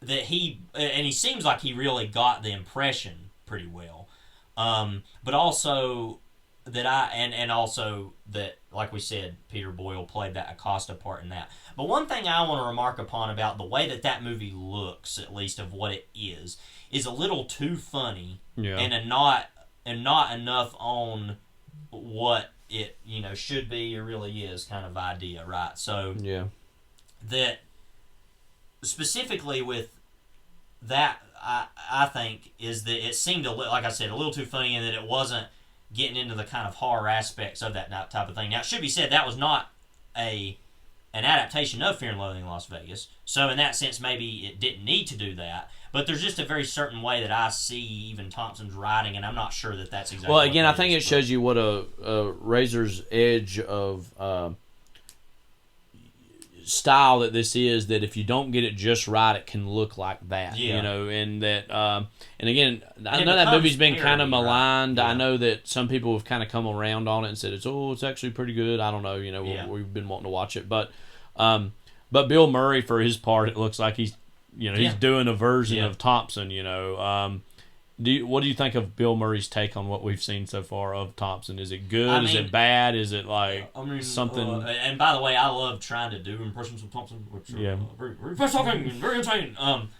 I think people have said it's very easy to do when you have a cigarette holder in your mouth. I've heard, which is probably even easier for Det to have done that. But he does the accent. He acts crazy in the trailer. We're all basing this on the trailer, so I think it's hilarious. Yeah. But it looks like it's Thompson, but like I feel like the movie itself though is, and I think it is reflecting other versions of what Thompson himself is, and taking it a little more fun and a little more it's just kind of funny, and not being as serious as that. But I think some of Thompson's best work is like Fear and Loathing in Las Vegas, or even like portions of Hell's Angels or other works that he's written that are very much like, but wait, what is all this really about, and what is really going on here, and really poking at as it. opposed to Where the Buffalo Roam looks like it's a farce. It's all just a goofy gag, right? As opposed to this movie's like being a lot more introspective, maybe about it. And you hear in the trailer the narration, right? Yeah. Some of that there, which is just really like, I always like to do this like impression of 80s movies. Like, Where the Buffalo Roam is the funniest movie of 1980 or 81. Yeah. Levi Huffman can't remember what year. And that's not specifically what that is in that case, but it's a version of that type I love of thing. too that the trailer drops in like Highway 61 just in there, right. and just like and it's like, and it's almost like, not that you can't use another Bob Dylan song, but it's like Mr. Tambourine Man is the Thompson song. Right. He expends at length towards the end of the Hell's Angels book, talking about listening to that over and over again, I think. So it's almost like, you're almost, every bit of it's like, you're almost there, but something's off. And, it's not I should quite say there. another thing we read in that, by the way, that interview with Gilliam, which was done around the time that he finally got that Don Quixote movie made, that which we have yet to see. No, I have seen Lost in La Mancha, though. That's a pretty good little documentary about the failed production of the first iteration of it. And Jonathan Depp was actually in that, not as Don Quixote, but as another guy in it. But anyway, so like that interview that was done, it was just a couple years ago that came out. It was the 21st anniversary, so it must have just been 2019, I guess, because that was when that was. Yeah, that's when it was. And that interview was actually just mostly about the anniversary of Fear and Loathing in Las Vegas, actually. But that he specifically talked about how pissed he was, Gilliam, about the way that they had said, like, these two guys go on this drug binge, and he basically said they didn't get the movie at all. They didn't understand. Everybody takes it as, it's all about the fun and games of the drugs, and like he said, there are very moral conundrums that are going on there. Which it should be said, I think it's time to bring up now that Gilliam has had his own brushes with immorality. Yeah. So he had, like a lot of old white men. You don't even have to be old anymore to do this, but had basically voiced criticisms of Me Too culture recently. Early last year, he said, quote, "There's no room for modern masculinity," and kind of these big things about, Me Too culture is just destroying everything. Funny enough, Ellen Barkin came out of the woodwork and said, well, he doesn't even, have a good idea of such things himself. She quote tweeted a Decider article about this, said he found enough room in an elevator. And then someone said, I can't say it was a pleasure to interview Terry Gilliam, and she quote tweeted that, said, just make sure you don't share an elevator. And then she said also here, what the F is up with Terry Gilliam, and who is backing his anti-survivor press tour, perfectly timed to the Weinstein trial. Why would a man have such antagonism for victims of sexual assault? Methinks that man doth protest way too effing much, cause me knows. One word. Wow. My hard-won advice, never get in an elevator alone with Terry Gilliam. So she said several things, and every once in a while some news will come out about him, and I'll see her on Twitter saying some stuff. Yeah. So, when dealing with a lot of people of any era, frankly, we have to acknowledge this Me Too. And I'm not sighing that there's any frustration that we have to talk about this. I'm signing a frustration to the people and the men who decided to do these things. So, again, there's all this Me Too possible stuff with the debt and his Amber Heard. And there's been a lot of people who try to disprove that and say that there's actually another side of that story. And those people are, well, first of all, and I don't, I frankly don't, this sounds kind of bad, I frankly don't care if those things happen to him as much because he has led a life that has continually perpetuated that kind of behavior. Oh, yeah, and it totally confirms that it's he like was anybody that bad. that tries to do that is trying to be like, oh no, I love Jonathan Dett. It's like, I could care less. Well, first of all, and you're wrong, but second, I could care less about any of that. It sounds like he totally did all that stuff, and I'm just going to make an assumption against him that he did all those things, and I don't have any sympathy. Well, it's all for that about, again, like you said, if you him. lead an example of life for so long that would be totally backed up by such accusations, why would you not assume that they're true? And it's interesting because the people who are trying to both sides this whole thing are typically people who are aggravated when people do that with other things. But, it's Jonathan Dett. We love him. We've got to give him time for his goofy antics.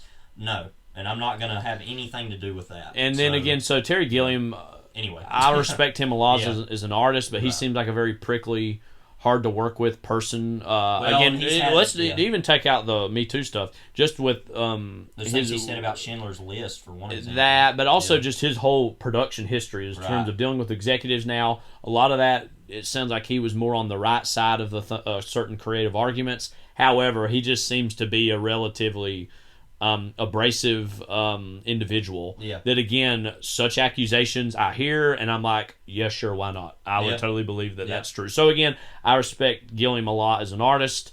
Not necessarily as much of a man or as a collaborator, but, that's the way that works. So let's see. So on all those very positive notes, I guess just here, why are we doing this movie? Well, we respect the book a lot, and we love the book, and like the movie a lot. I love the whole oeuvre of what this is. It involves a lot of people I respect. Like you said, a lot of people who are very complicated. Mm-hmm. But I think part of it also is this idea that it seems like there are a lot of people that really didn't like this movie and didn't get it. Or one of my favorite, we read various reviews about this. Jay Hoberman, he wrote the Criterion essay for it and was very positive about the movie.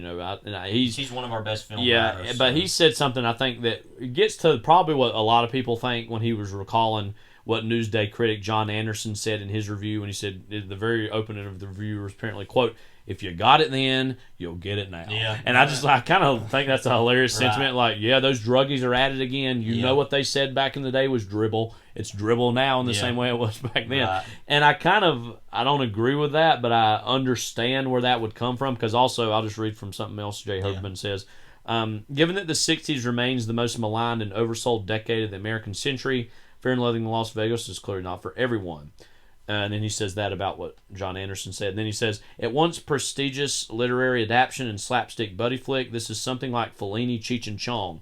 This is a lowbrow art film, an egghead monster movie, a gross-out trip to the lost continent of Mew, a hilarious paean to reckless indulgence, and perhaps the most widely released midnight movie ever made. It just seems like kind of a rollicking roadshow of a movie that there's so much in there. Yeah. And then again, like Thompson's own work, a lot on the surface, but if you want to look below the surface, it's fine. It's not particularly subtle. No. I don't necessarily find Thompson's work to be especially subtle. I found subtlety in certain parts of his writing, but subtlety is not the lone hallmark of an artist. No. You don't have to be a great artist and be subtle at the same time. So he's not really a subtle artist. However, doesn't mean that there's not a lot of beauty and a lot of transcendence even within Thompson's own work. And I think this movie in and of itself is a representation of that.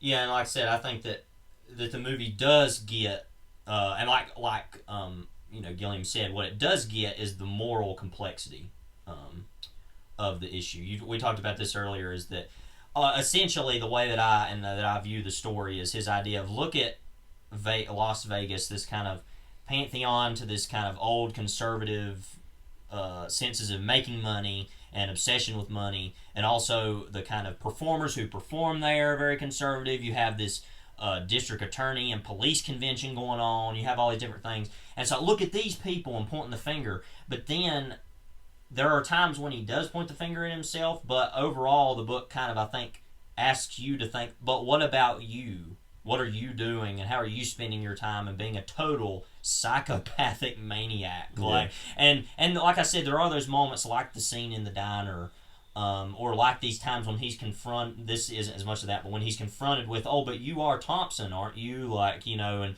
when he's confronted either directly or indirectly in these ways, I think that is asking us to question the sense of who are you, though? What are you engaging in? Another thing I'd like to say about the movie, it's just a visual feast. There's something about the movie that everything about it in a way totally disgusts me, and is very hard to watch in certain ways, but also is totally entertaining to watch. But one example we'll see later in the movie, do you remember there's that section where he passes out and then he wakes up and he's like trying to remember everything that happened over the last few days, and the hotel room's totally trashed. And Hoberman mentioned this in his review, but he's like wearing that like dinosaur tail walking around, and there's something about that to me, other than looking kind of comedic, that is deeply disturbing and like very, I'm trying to think of another word to describe it, but I can't, very sexual in a way that I find so hard to even look at. And there's something about that has stuck with me ever since I've seen this movie. And I should say, the first time I saw the movie, I wasn't actually that crazy about it. I liked it, but it was so much. And I hadn't read the book. Well, no, I hadn't read the book yet either. So that, what the movie was real and the story's really about, hadn't gotten through to me. So I get that why people have problems with it, is that it doesn't get across what it is itself about as much as it should. But I think that it gets enough there. And just as a film, is just so technically competent and technically dazzling, and the acting is amazing. And again, we're critics of debt here and there. I think he's great in this movie. Yeah. I think again, It's this probably and his Sparrow best were his roles he were born to play. Again, Del Toro, I think, is also excellent. He's excellent in everything. I've never seen him once be less than great. So even in movies like The Usual Suspects, which we're not as big of a fan of, or even his Star Wars stint, which that was part of the problem, is like with Rise of Skywalker, among many other things. But one little footnote is like, they didn't bring Benicio back. How do you bring him into Star Wars and not milk him to death? Like, but whatever. Screw all that. Anyway, I guess that's the way to end it. Before we another move on, failure of the 1970s in the long run. Anyways, so we're going to take a brief break. You're going to hear the trailer for Fear and Loathing Las Vegas, and then we'll get right into the movie. I want me to go to Las Vegas at once. As your attorney, I advise you to rent a very fast car with no top. Tape recorder for special music. Get the hell out of LA for at least 48 hours. We're all set. If I could just get you John Hancock, you're on your way. Yeah. Listen, you're going to be real careful with this car, right? Oh, yeah, man.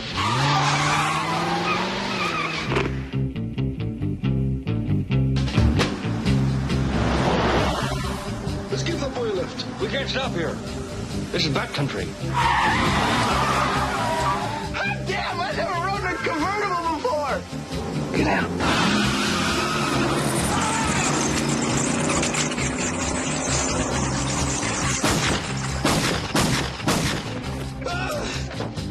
Hey, to the right! You can't park your car here. Why not? It's just not a reasonable place to park? Reasonable? You're on a sidewalk. Fire! What's the score here? Lucy paints portraits of Barbara Streisand. God bless. Hell, look what you're doing to your car! Someone should stop that! Police, are you people crazy? What are we doing out here on this godforsaken road? Your bridge over there, man. I've never missed a plane yet.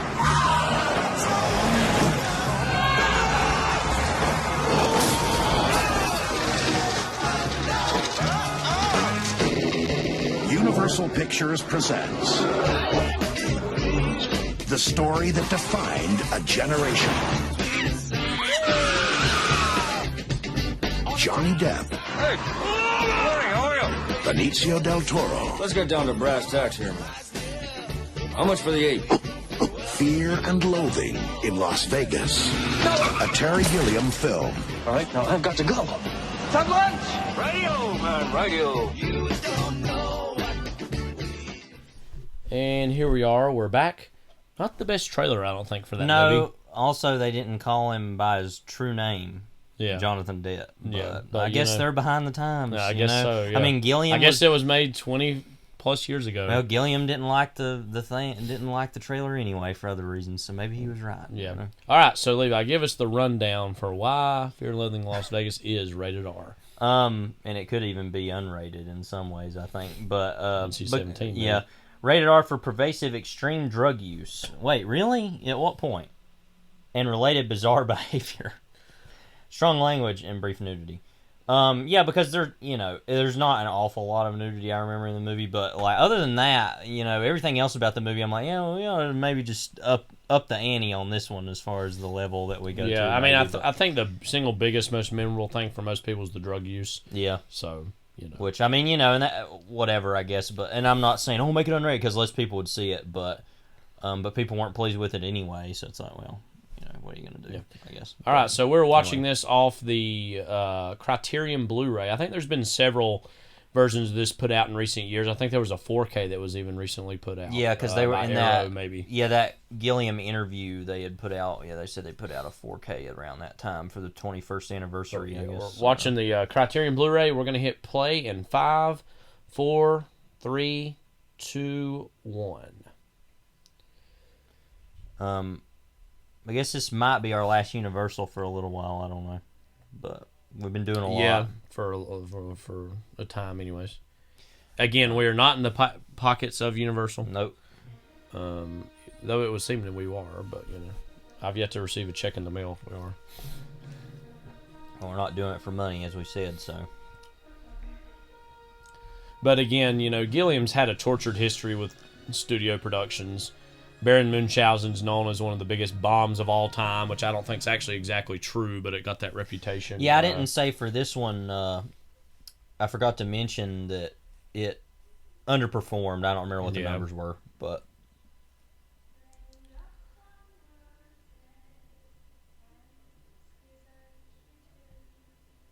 So I don't remember the movie beginning this way, but... Mm-hmm.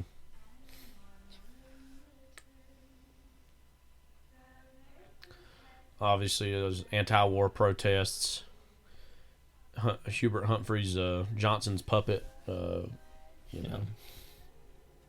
actually hated each other. Well, Johnson mostly just didn't think much of him.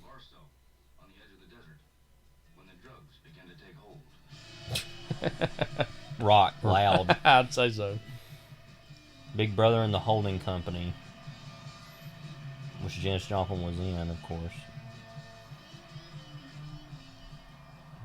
I remember saying something like, I feel a bit lightheaded. Yeah, you should drive. Suddenly, there was a terrible roar all around us, and the sky was full of what looked like... Yeah, I mean, I feel like you probably could, if you've seen the movie by now, you'd know, or you would have guessed by the way we were talking about it. This movie is totally off the chain, speed demon the whole time. Yeah, so if even you thought Casino was much, it should be said, too, as far as references go, that Rango, which Johnny Depp or Jonathan Depp, excuse me, don't be getting in the trailer thought process. Jonathan Depp did a voice in Rango, which was actually pretty good. Yeah, it kind of has some allusions to this movie as well. Yeah, because that was the first time I'd ever even been introduced to this whole phenomenon, I think, It wasn't very long after that I would have seen this movie. 5 sheets of high-powered blotter acid, a salt shaker half full of cocaine, a whole galaxy of multicolored uppers, downers, screamers, laughers, also a quarter tequila, quarter rum, case of beer, pint of raw ether, 2 dozen amyls. And a partridge in a pear tree. Yeah. Once you get locked into a serious drug collection, the tendency is to push it as far as you can. The only thing that really worried me was the ether. That was the only real thing that worried me. But one of the endearing images for me in this movie is Del Toro with the shirt unbuttoned and the belly hanging out, basically. Like, look.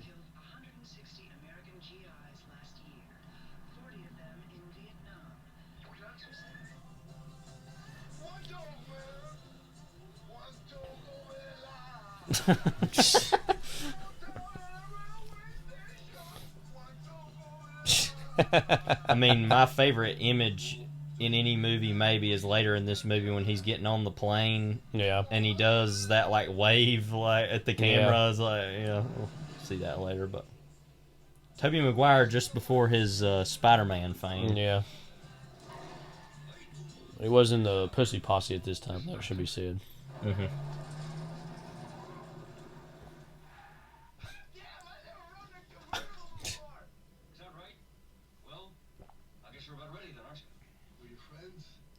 If I were him, I'd be like, you know what? Maybe I'll stay on the side of the road.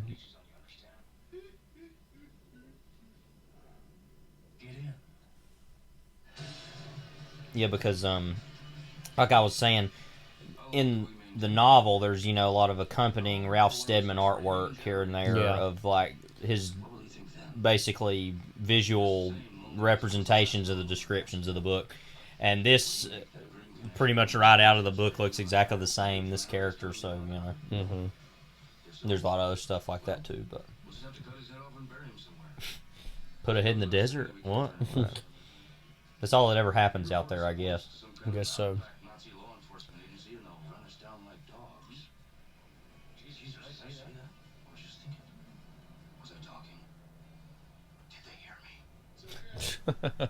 Yeah, and I think, everybody sees the late 60s, early 70s as obviously the paranoid era. Yeah. And I feel like more than anybody else, Hunter S. Thompson represented that, so, which is a big statement to make, but I think that's easy to say. That's what's funny about this movie, too, by nature of what it is a reflection of the time it was, the book was written in, not really a reflection of the time period it was made. Right. Which is interesting, just that, it should have actually been made in the 70s. Yeah, that would have been, probably been even more in your face, I would imagine. Was there no communication in this car?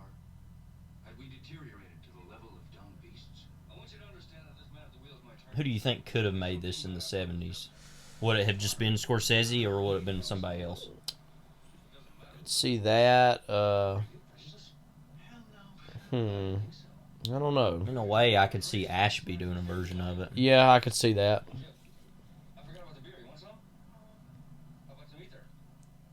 I feel like there's portions of it that Altman would... Toby Hooper, I don't know. Yeah, I mean, probably. It probably would have been a horror filmmaker of some sort. But. Obviously, Pakula made all the Paranoid movies, but I don't feel like that's the same vibe even as this. But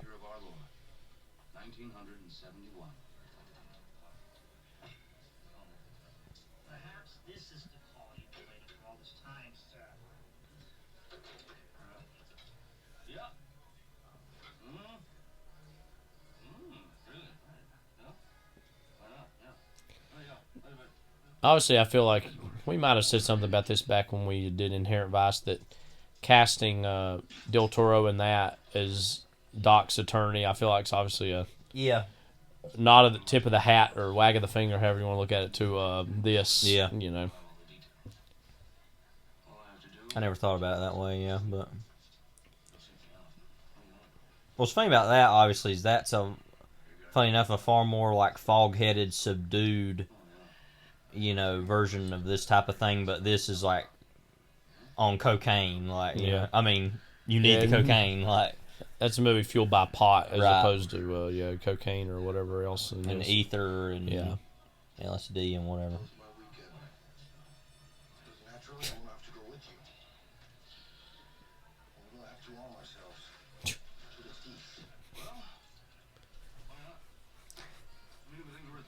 And that's another thing I feel like with this story is that it's like we're going to go into the heart of American madness, and we got to arm ourselves. It's like they're kind of asking for trouble after a certain point, and when you project that attitude and that energy out, that of course you're going to invite it, as opposed to if you. Plus, they're already totally insane anyway. Very true. But like I said about Vegas, and when I talked about it in Casino, it's like. Sort of the same things, like the town makes whatever terrible nature of yourself that you are even worse, like, brings out the worst in people in a way, so. The car. Yeah.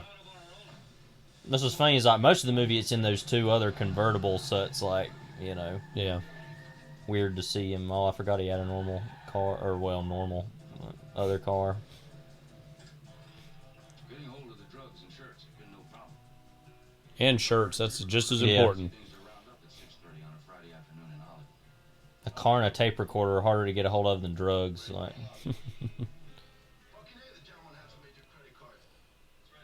I wonder if they're out there, if there's like tape recordings of notes and things of him just transcribing stuff. Thompson out there, like the Nixon tapes. You can listen to some of those on YouTube. I know. It's not utter nonsense, probably. Abby Hoffman ?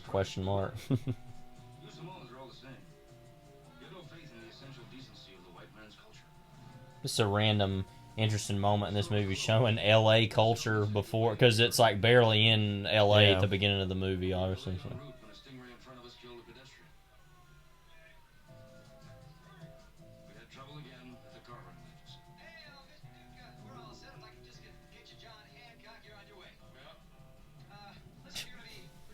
He literally just like went, oh.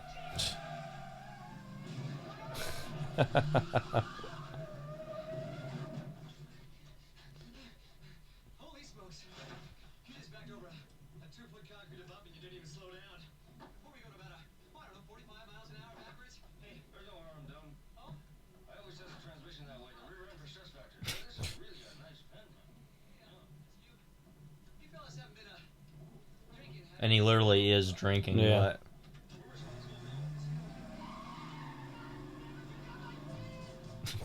That's what he's really worried about. Oh, this scene.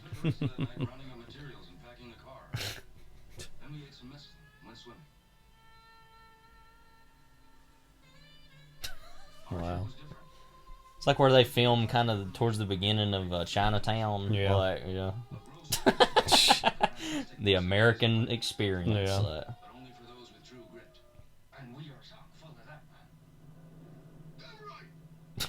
Okay. My attorney understands this concept despite his racial handicap. But do you? He said he understood, but I could see in his eyes that he didn't. He was lying to me. Gonzo screams. Yeah.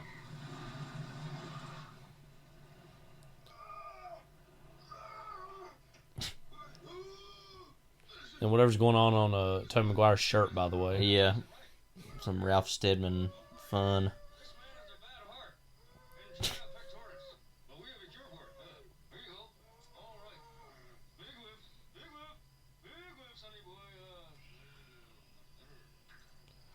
Gotta snort the cocaine to get his heart going again.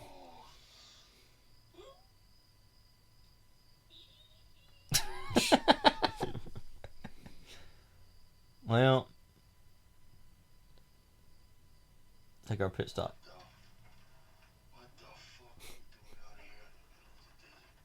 That's a good question. Should have asked that earlier, I think. Yeah.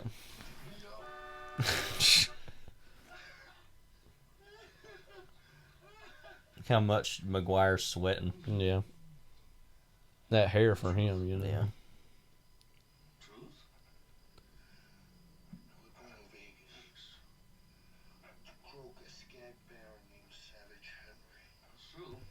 Wow.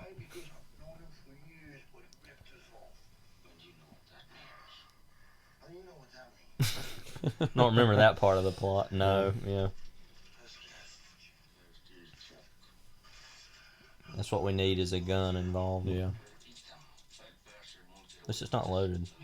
Yeah, better for everybody. Obviously,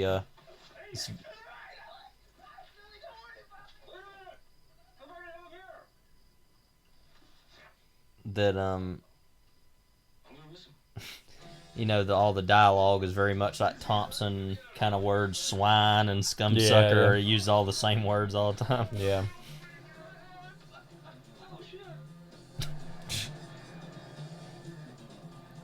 It was absolutely imperative that we get to the Mint Hotel before the deadline for press registration. Otherwise, we might have to pay for our suite.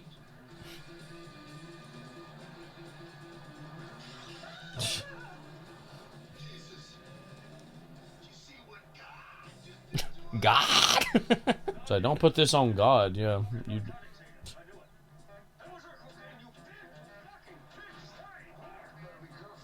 I don't know. You got everything else. I think you'll be fine.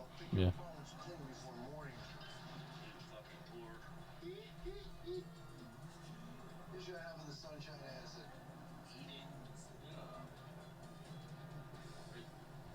Acid while driving. Yeah.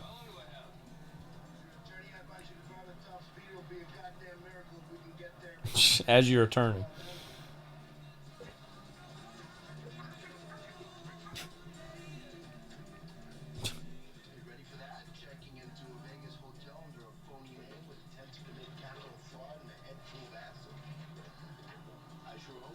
Thinking of Del Toro, I just remembered this article I'd read of him a while back, a profile, and it said that he had this extensive record collection. Yeah. This song.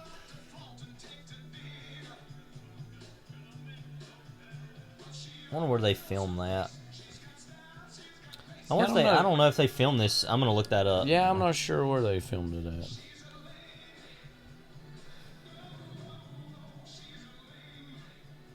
Because it's all so fantastical anyway, I doubt it was even filmed in Vegas, but I don't know. We're gonna find out.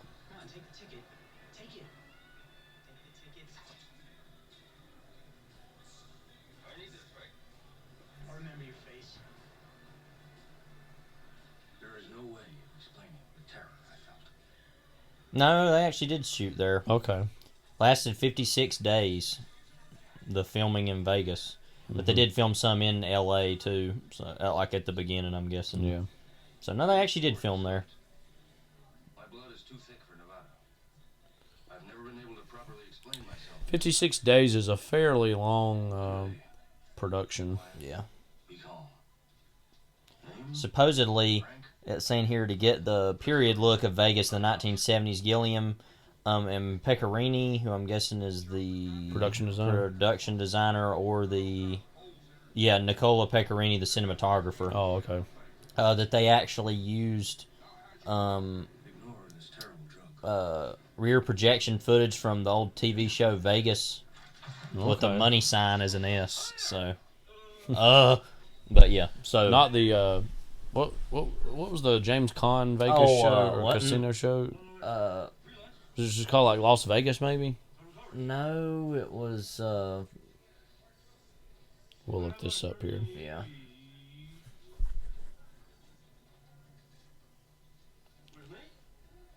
It's like you're in such a state where even literally getting a hotel room's a friggin' assault on the senses. Las Vegas, yeah, was the name of that show. Okay. But yeah, that one was just Vegas. You know what's good about a movie like this too is the special effects can be a little off and weird because it's all so ridiculous anyway. There's certain movies that it won't matter how they age the special effects. Right, very true. Yeah, like very true. Kind of like how Terminator 2, which I've said on here before, I think has the best special effects of any movie maybe ever. Can look a little weird with the T-1000 stuff because it's liquid metal. It doesn't have to look natural or anything, you know. Yeah. It can look well, maybe like weird. that. Also, the action sequences has a lot of in-camera effects. So yeah, that's the primarily large effects. The CG they had to do was for that stuff, for the T-1000 stuff. So. How gaudy and disgusting looking this place looks. Yeah. That's Most Vegas. of Vegas looks, yeah. Randomly, that movie, Beware of a Holy Horror, we watched a couple months ago, they kept talking about the Cuba Libre as a drink that they wanted to drink all the time. Yeah. Assume it has rum in it. I don't know.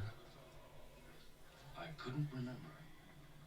The name rang a bell, but I couldn't concentrate. Terrible things were happening all around us. Order some cold shoes. Impossible to walk in this mud. No footing at all.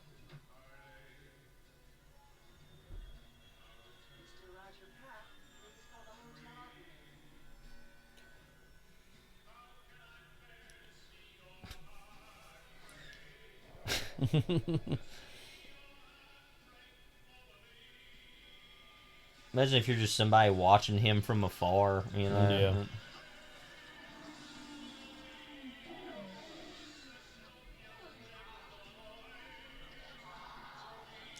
Guess the lizard people is what this, whatever they're supposed to be. Mostly lizards, it looks like. Yeah, because obviously that was a big part of that section of the book of the Stedman artwork for that. Yeah. Somebody was giving booze to these goddamn things. Won't be long now before they tear us to shreds.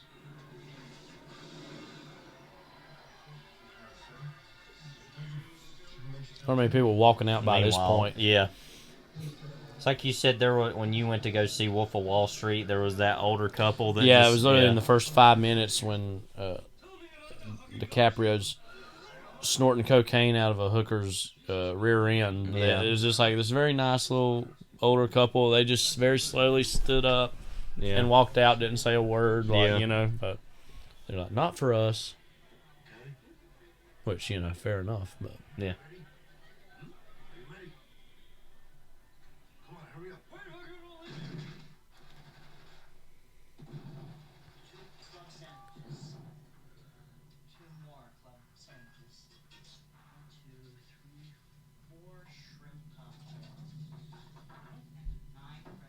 So this is what the hotel room looks like at this point. Yeah.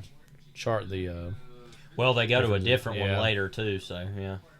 Yeah, because that's the other thing about this movie I think is interesting is you'll see over the whole kind of scope of it, is that it says it's in 3 days, but it feels way longer than that because there's so much that happens. It feels like it's like 4 or 5 days, I think, but maybe that's the point, is that it's like, oh, we don't really know how long, what happened, or,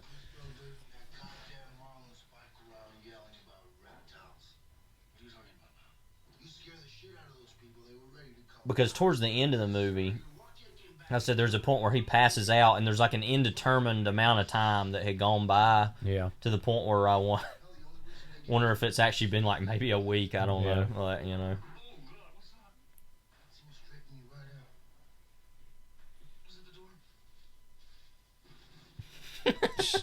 like that needs to happen. Like we're already there. Like somebody, who would be wanting to even mess with these wackos? Oh my god.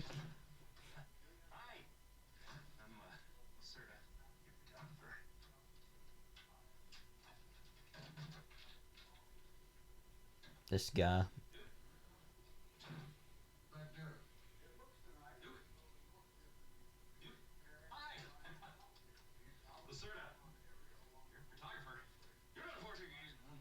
Hey, too bad you guys missed the bikes checking in. Man, what a sight. Husqvarnas, Yamahas, DMCs. Husqvarnas. Instead of Husqvarnas. Yeah.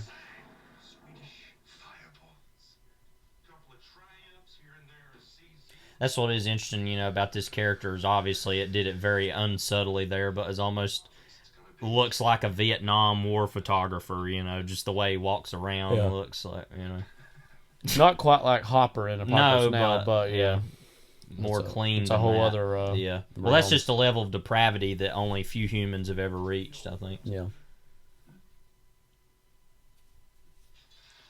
Dennis Hopper is Raoul Duke. Now that could have been something. He'd just been like, "What's weird about this?" Like, they would have just like, filmed him doing everything, whatever he did.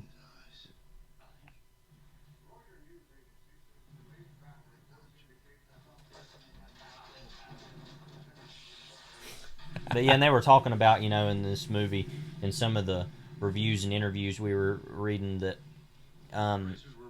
that supposedly, that Del Toro was so off the chain the whole time, acting crazy. He wasn't really following even what he was technically supposed to be doing, that he and Det kind of got...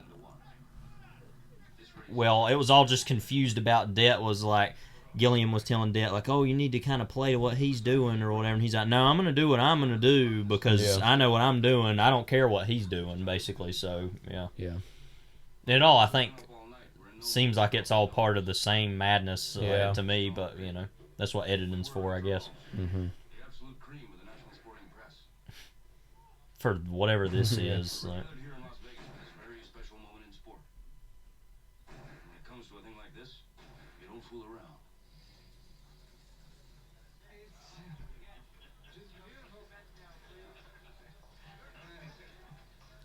Money plays, money plays. Kill the body, the head will die. Ollie Frazier fight. Crazy shit. That's upper end of the 60s. Mark Harmon, yeah. Beaten by a human hamburger. Both Kennedys murdered by mutants. Hey, there's a start. Oh shit, the start. Let's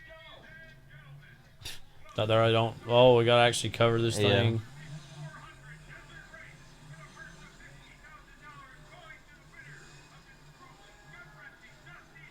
I love the way that Gilliam films all this. Some people are even complaining about this in the reviews. It's just like, is everything that's good about this movie you just don't like? You know, it's just like the way that all this was filmed is so all this madness. Like nobody can see anything. Like it's almost like everybody got together in '98 and was like, we're not gonna like this movie, are we? Like, no. Yeah. So let's go through every little thing. Like, okay, I don't know. It does seem like the movie itself was just designed to be an aggravating experience, Right. and Yeah, you and I think get critics that. would understand or recognize that, but I Yeah. guess they just didn't care. They were due to go off 10 at a time. Every 2 minutes. Here you go, buddy.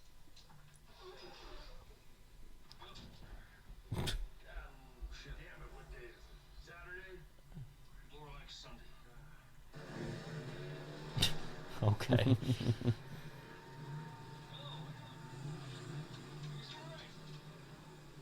By 10, they were spread out all over the course. It was no longer a race. Now it was an endurance contest. The idea of trying to cover this race in any conventional press sense was absurd.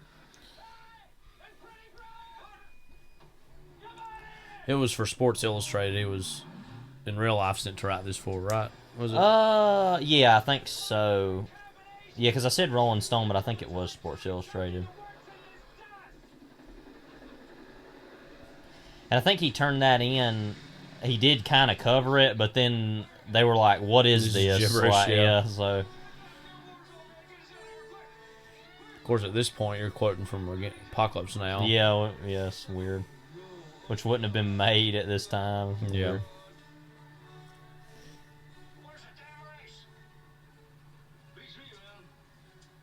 It's almost like Mad Max after a certain point. Yeah. What outfit you fellas with? Oh, sporting breath. We're friendlies. Hired geese.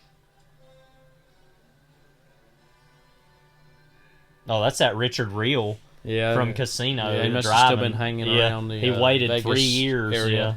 Yeah. I didn't remember him being in this. Yeah. It was time, I felt, for an agonizing reappraisal of the whole scene. You're fired. Awful jackass.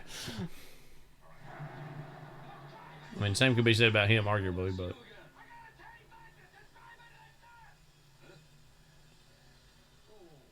Ooh. The race was definitely underway. Just throws it down. Mm-hmm. Yeah. I'm sure of that much. But what now? What comes next? So, I don't know. Maybe she would have done your job. You know, Yeah. like, Got some Tom Jones. this is a very like Oliver Stone kind of shot here. Yeah. Because that's a lot of this movie just reminded me of Natural Born Killers as far as them driving around in these Yeah. cars and like you know The way the rear screen Right. projection looks, very exaggerated. Tooling along the main drag on a Saturday night in Vegas. You know, 90s Tom Jones fans will remember his work in Mars Attacks as Yeah. well. Honestly, whenever I think of Tom Jones, that's the first thing I think of. Yeah. But, yeah. It's like that, and then Thunderball, his song Yeah. for that. And then unrelated, the movie Tom Jones Right, with with- Albert Finney, right, like yeah. which I've not seen, but I've Yeah. heard is really good.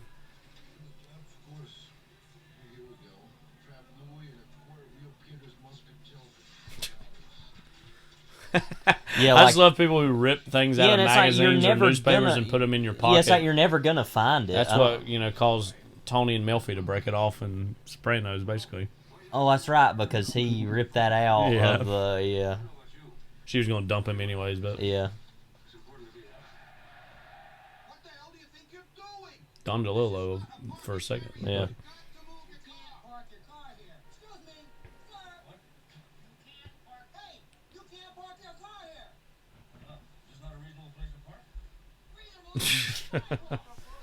Tonight, Debbie Reynolds in the desert room.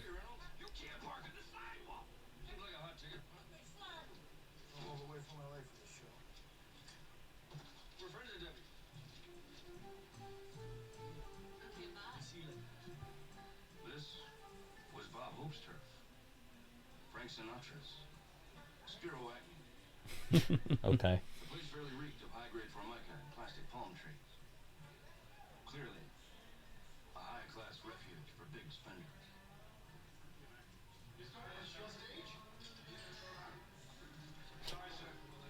Full house, I'm sorry, sir. Go all the way from the left of the show. I said there were no seats. The great moment.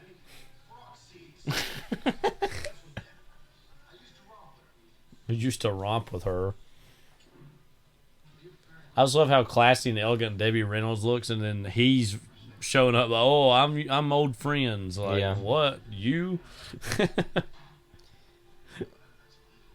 I love he said, like, you prepared to go to court? And the guy's like, well, that depends. Like,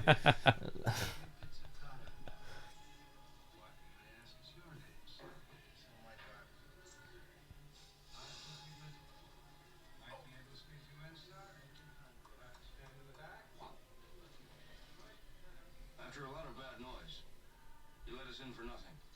but, Provided we would stand quietly at the back yeah. and not smoke.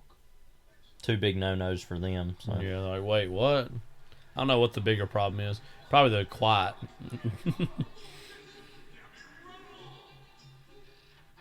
Because if they're, they got other drugs to keep their, themselves company. But.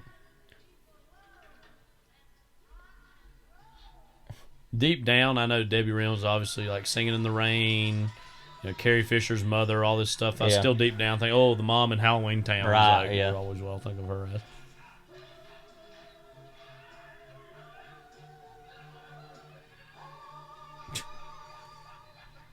So much for that. Yeah. Didn't work And out. they got exactly what they wanted, though, the experience,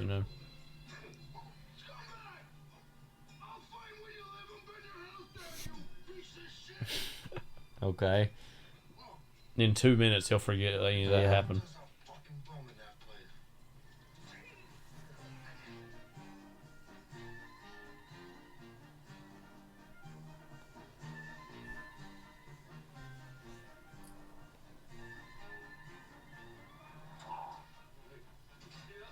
This is the police.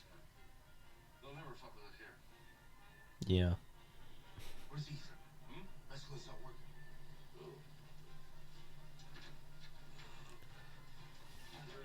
Really is a wonder how, if you're on so many things like that, how you ever return to sobriety in any sense. Yeah. Like, it's like what your body must feel like when all that filters out. Yeah.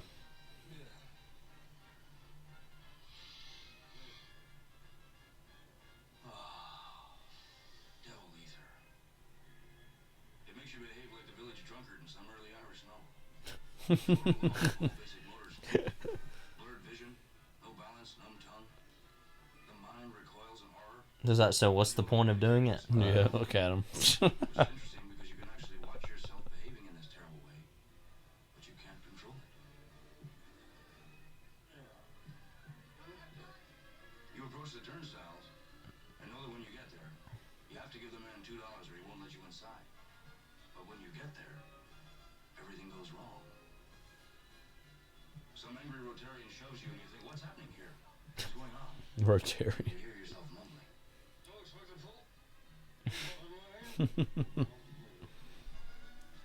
Ether is the perfect drug for Las Vegas. In this town, they love a drunk. Fresh meat. Come on, so they put us through the turnstiles and turned us loose inside.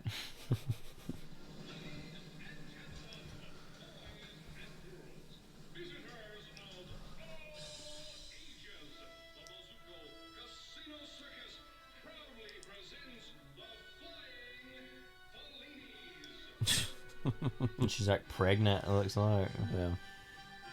Somehow that's not all that ridiculous anymore compared to everything else. Yeah. Happy Mother's Day for her. Yep. Yes, we are recording this on Mother's Day, so happy Mother's Day. Random time to be bringing that up. Late, but you know. Yeah, well, at this moment, I mean, you know.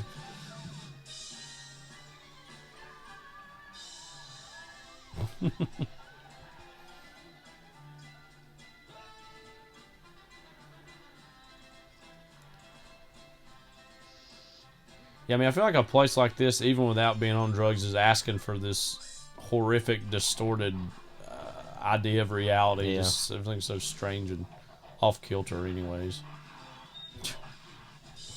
Throwing a dog.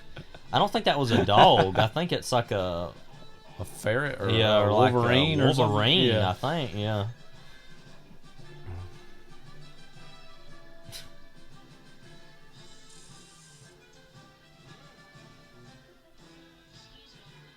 There's a Mini-Me himself. Guy, yeah. Rest in peace, Mini-Me. What?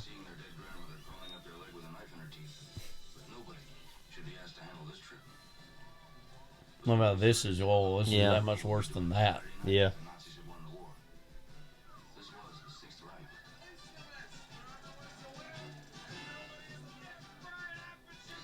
Which all that brings to mind the casino in Gravity's Rainbow. Yeah. Un Casino of Herman Goring, whatever it was called. Like, yeah. Penn Gillette. Yeah. Jim Paulette. Penn Gillette. Gillette. Yeah. Somebody who I've never been able to understand.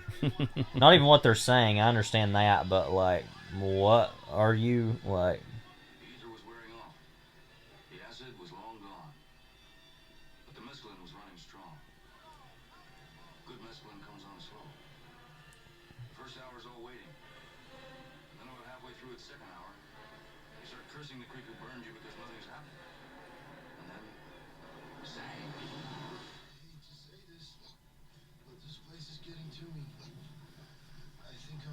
Hiccup.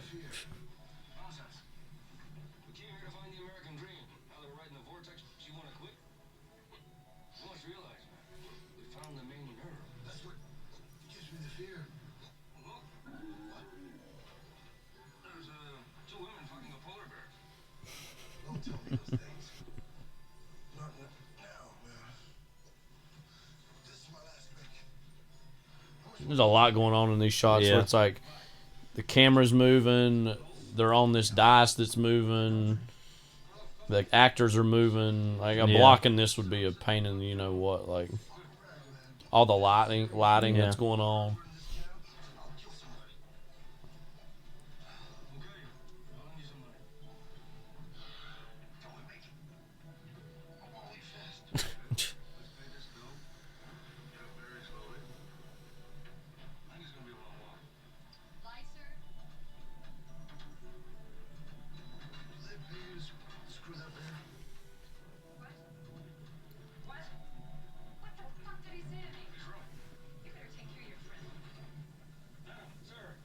You know, not that saying something like that is normal, but like you'd think by now she would be like, oh, okay, like with all the freaks that come in there, but true.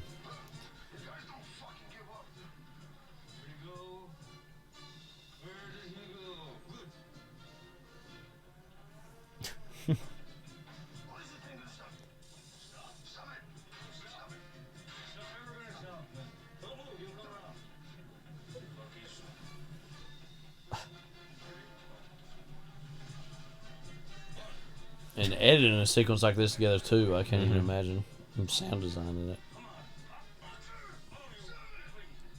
well, it's like, oh, he can't come off like a child.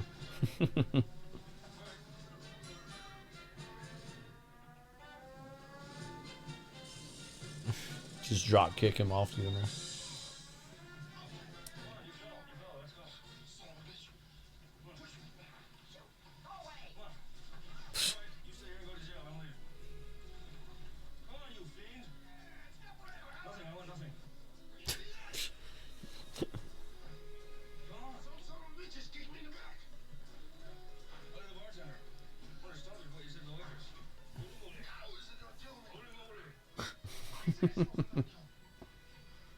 Bisexuals are gonna kill me. Like, what? What? Brian Kilmeade? What? Like.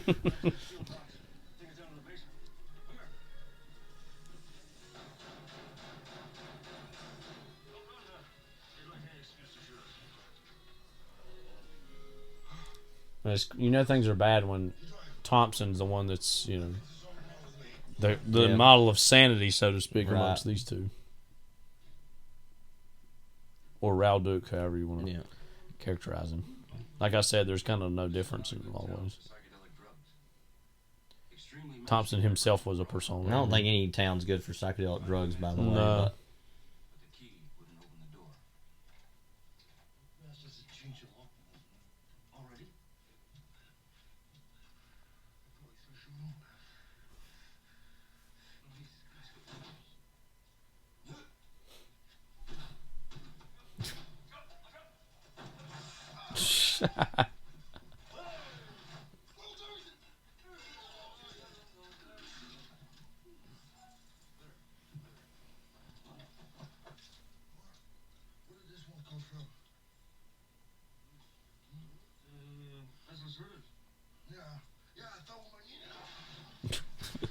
Well, they took his key too, like.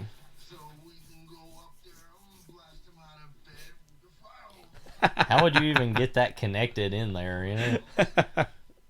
They'd find a way. Yeah. That'd be a good little 5-minute sequence.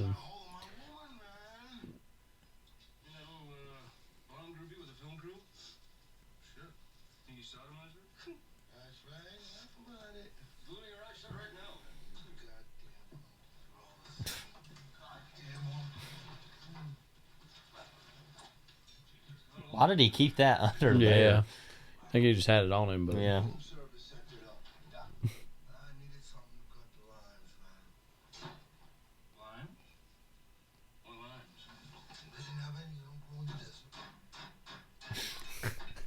Just slamming it in.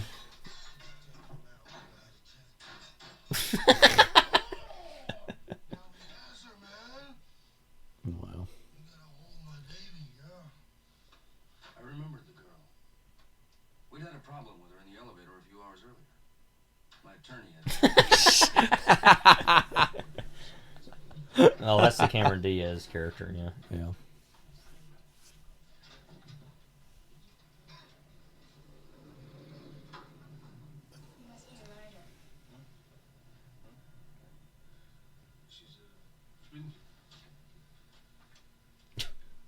Huh?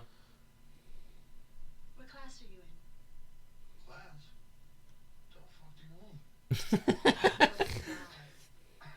See, we're here getting a little footage on the race for television series. I thought maybe we could use you. Use me? Right. Mother of God, I thought. Here it comes. I like the big fuckers, you know? They're really big fuckers, yeah. Mention Black Shadow. He talks about that Vincent Black Shadow, a random amount, and different things he's written about riding them and how fast they are. Some kind of regular chicken over, man. Pink motherfucker. I can show you better than I can tell you. Now what?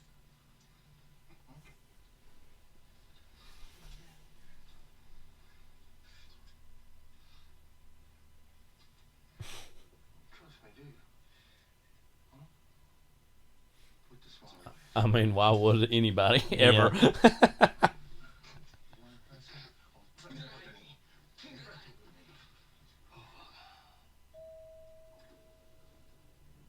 Meanwhile, just like no, Yeah. no, thank you. Yeah.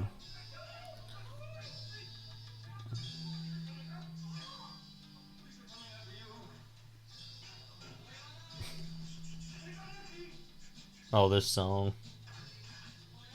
I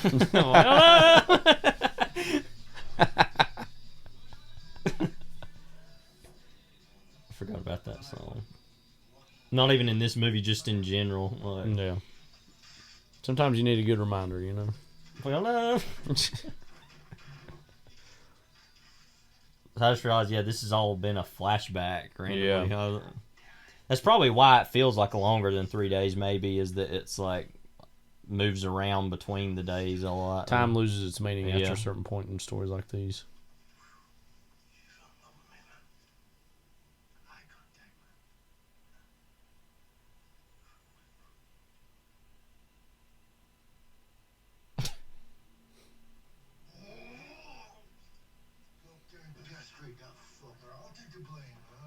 Yeah, I mean... Who else would? Yeah. You know what? When it comes to taking the blame for castrating someone, I think you should take the blame. Yeah. You know, just, that's a kind of a natural assumption, but, you know.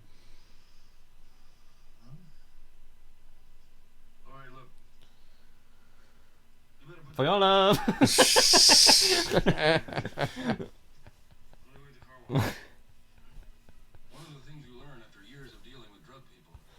Is that they're insane? Yeah. Is that I'm one of them. Like,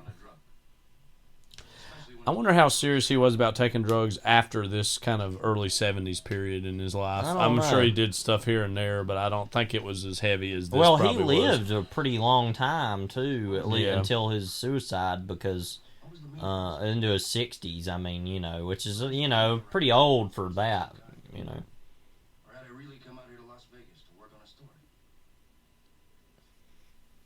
Yeah, I'm honestly surprised he lived as long as he did. Yeah. He was 67, yeah. What year was it he died? 05. 05, okay. Yeah. Caricatures of used car dealers from Dallas. And sweet Jesus, there are a hell of a lot of them at 4:30 on a Sunday morning. Still humping the American dream. That vision of the big winner somehow emerging from the last-minute pre-dawn chaos of the stale Vegas casino. Again, I think that is one of the... we touched on this earlier. The dramatic ironies of sorts that he's playing with is that he's walking around belittling all these people for what we can see as a very distasteful way to spend one's time in terms of being in these casinos. But at the same time, it's like they're all looking for a sort of escape in their own way. And here he is acting as if he's above the fray, and he himself is engaging in a huge escape in the form of his drug use and even his perceived self-righteousness, you know. Yeah. Meanwhile, the room's already in a state of disrepair.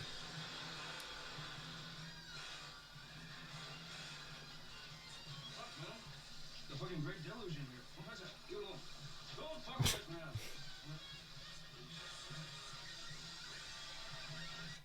Oh, God. Did you eat all this acid? That's right. And he's got his law book hanging off the side of the tub. Yeah.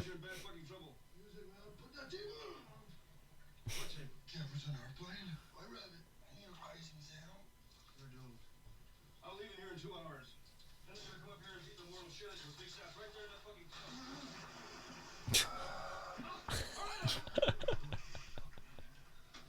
Just do me one last favor, will ya? Give me 2 hours. That's all I ask, man.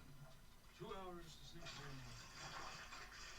I suspect it's gonna be a very This moment here is like one of the all-time... I don't even know if acting is the word, but just like all-time moments of humanity, I get, or inhumanity, I don't know. Continues farting, the subtitles say.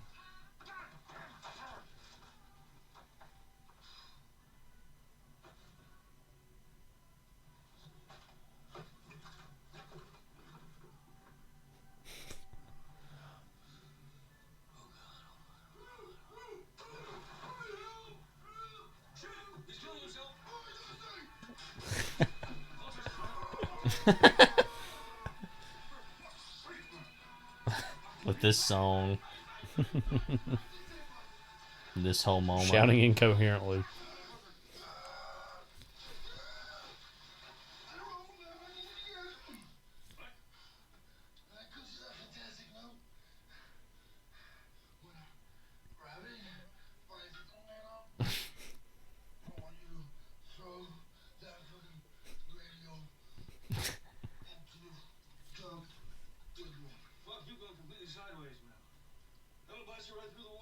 Put the freak power fist on the wall there. Shaving cream.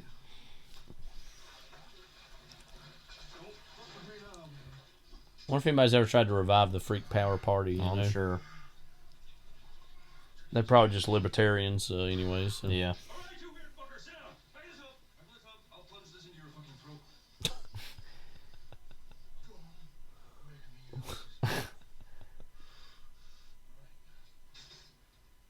If there would have been a fly on the wall in this. Yeah. You know? I mean, I know we're seeing it because it's on film, but like in real life, like, people are like, what?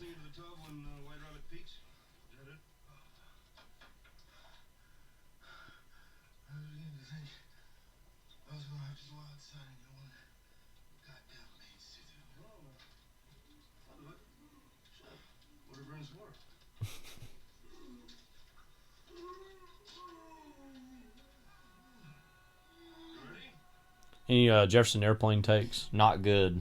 Never really liked them. But I always think of this song specifically, both in this movie and in there's some Jefferson Airplane music in Serious Man, but it's not this song. But the game that the song's in. Yeah. But yeah, there's Somebody to Love is in the Serious Man. Yeah. I think they're okay, but yeah. As far as the rock of that era, a little more lower tier, obviously.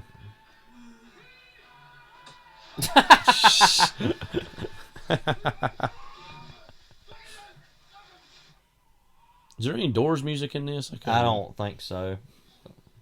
Vomiting. Is that Mace?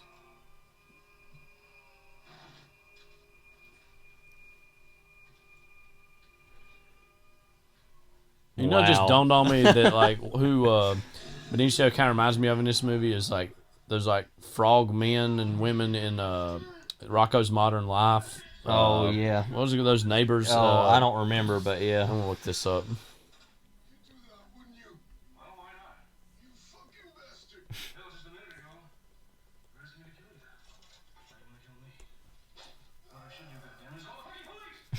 The Big Heads. Yeah, was their name.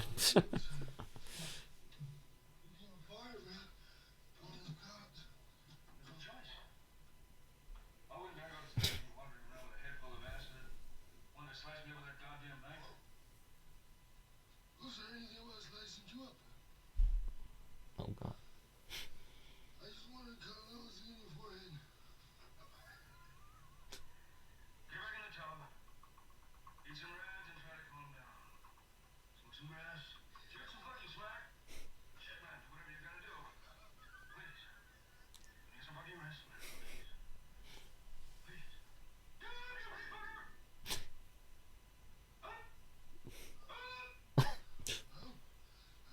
I just mean they're neighbors. What you'd be hearing, you know.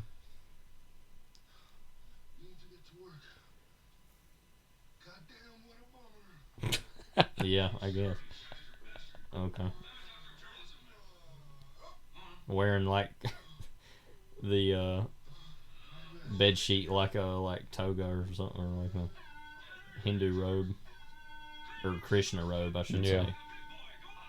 And what a hairy Krishna he is indeed.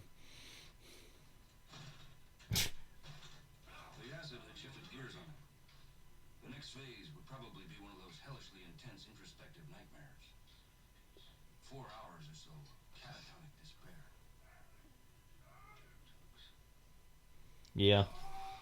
We should get a temperature update from Levi here. What do you think this room? The whole time, well, this room specifically at this point feels like really hot. Yeah. At least smoking a light bulb, like that's where we're at. Yeah. Just like, oh, but people smoke a light bulb every time they turn on the tube, man. Yeah. Like, I mean, here it is, the other song. Yeah, this is like I said, a flashback to that was in the novel also.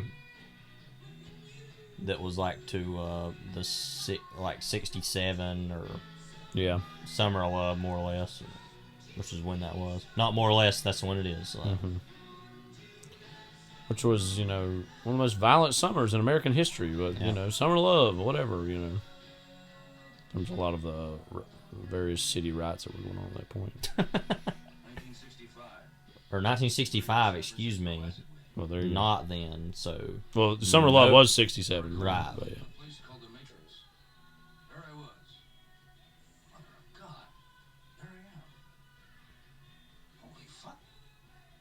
Like it would have taken, you know, I said earlier, all the work it would have taken to get that moment, and it's like that's all it is. Yeah, like, yeah. You know?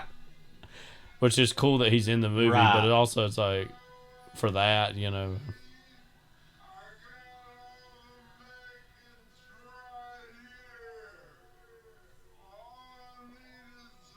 I love it. Yeah. The road person. How's he the road person? I decided to eat only half of the acid at first, but I spilled the rest on the sleeve of my red woolen shirt.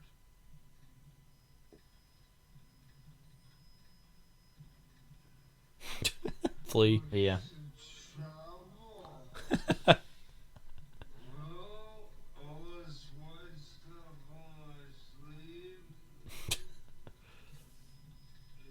I wonder if this is Mr. Dad as we speak, because he's Yeah. kind of off the grid at this point, I think.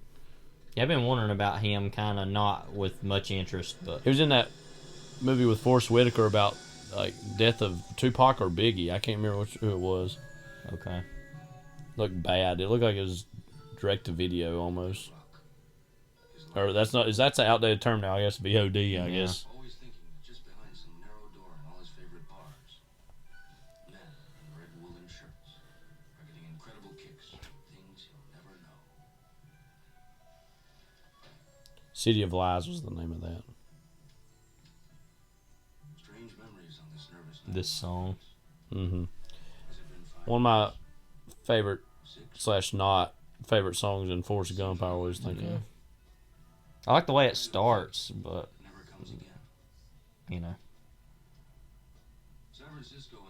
I'm going to show you now the trailer for the next Jonathan Dett movie. Look it up. Puffins is the name of it. That's Okay. Animated Puffins. You said trailer, you meant poster. Yeah. Yeah, because I was going to say, we actually, can't it's a watch the trailer right TV now, miniseries, can we? yeah, your poster.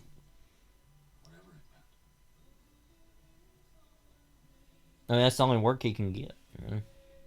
Now, it's too bad that, you imagine like what Forrest Gump's version of Hunter S. Thompson would have been. That's what we should have seen. you know?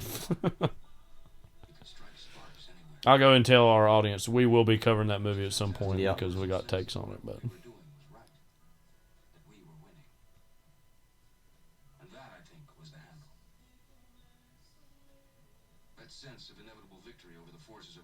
This is the wave speech, I think. I believe so. Yeah.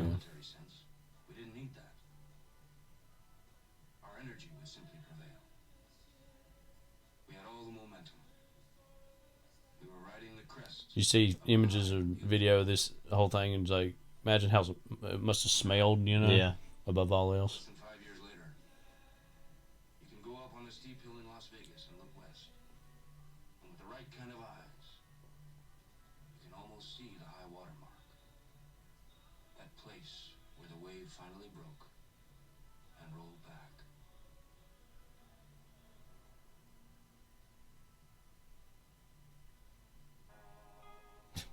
This song. Yeah.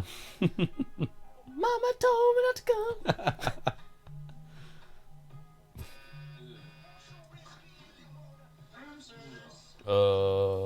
You want to help clean the room up a little bit, maybe?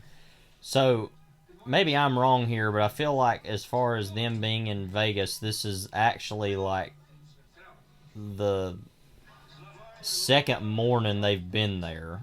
So they've been there 2 nights. Yeah. So this is like technically the 3rd day, but Will they rise again on the 3rd day? Yeah. The question is.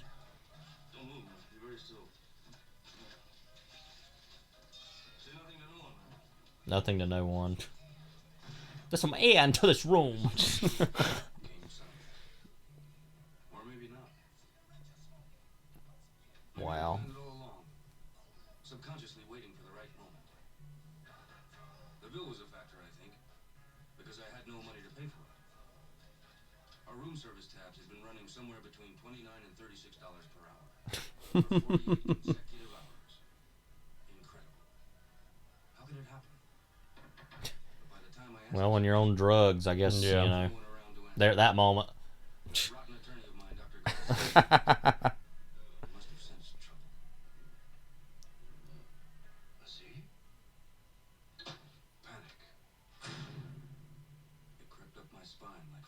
magazine vibes with an acid frenzy. All these horrible realities began to dawn.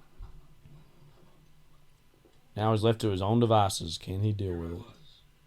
Alone in Las Vegas. Completely twisted on drugs. No cash.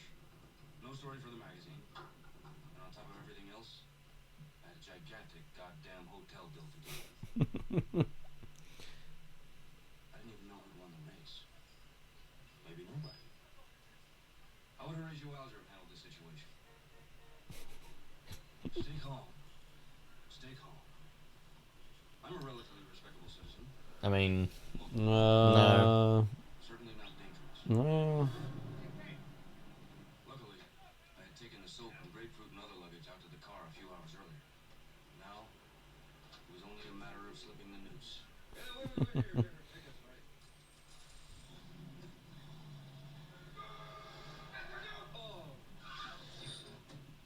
We've been looking for you.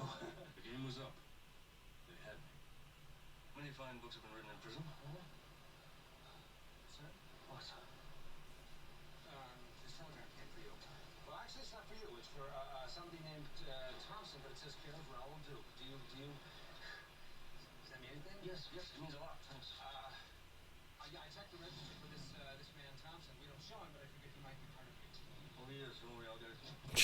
What confused us was Dr. Gonzo's signature on the telegram from Los Angeles when they knew he was right here in the hotel. All right. You did the right thing. Never try to understand a press message. About half the time we use codes, especially with Dr. Gonzo. See ya. Tell me. When will the doctor be away? Oh, wait, what do you mean? Well, my manager, Mr. Heem, would like to meet him. It's nothing unusual. Mr. Heem likes to meet all of our large accounts. Put him on a personal basis, you know? Just a chat and a handshake. Do you understand? Of course. But if I were you, I would leave the doctor alone until after he's eaten his breakfast because he's a very crude man. Jesus God. But you will be available, huh? Maybe later this morning? Look, the telegram is actually all scrambled. It's actually from Thompson, not to him. All right, now I've got to go. I've got to get to the race. You know, but there's no hurry. The race is over. Not for me.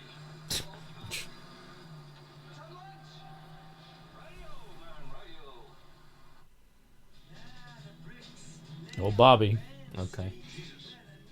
Bad waves of paranoia, madness, fear and loathing. And obviously, it was a good chance to talk about the whole phrase "fear and loathing" was something that he loved and used all the time in his writing.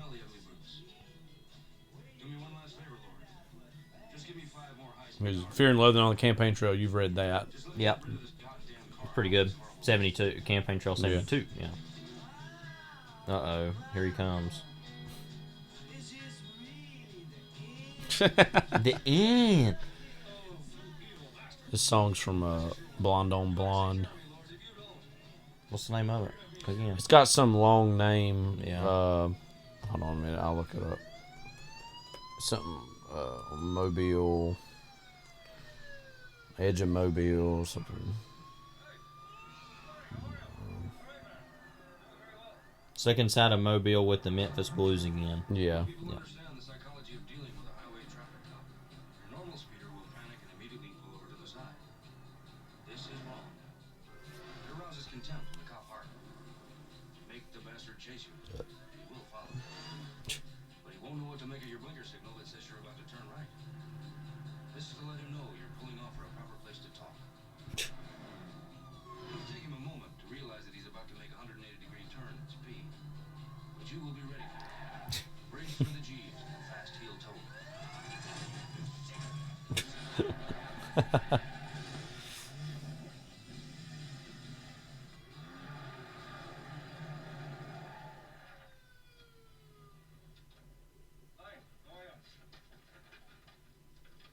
No, Nick. Not Nick Nolte, Gary Busey. Yeah. He looked like Nick Nolte for the Yeah, side he there does for a look like second. Nick Nolte there, yeah. I remember, we didn't say his name. Yeah, Busey, what an artist, you know. I guess. I really remember him a lot from, of course, Lethal Weapon. He was the villain in that, but also in Point Blank. No, Point Break. Excuse me. Yeah.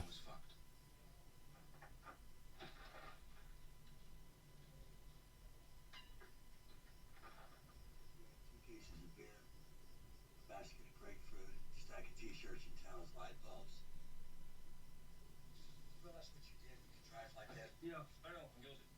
I understand that. I knew it was a crime. I did it anyway.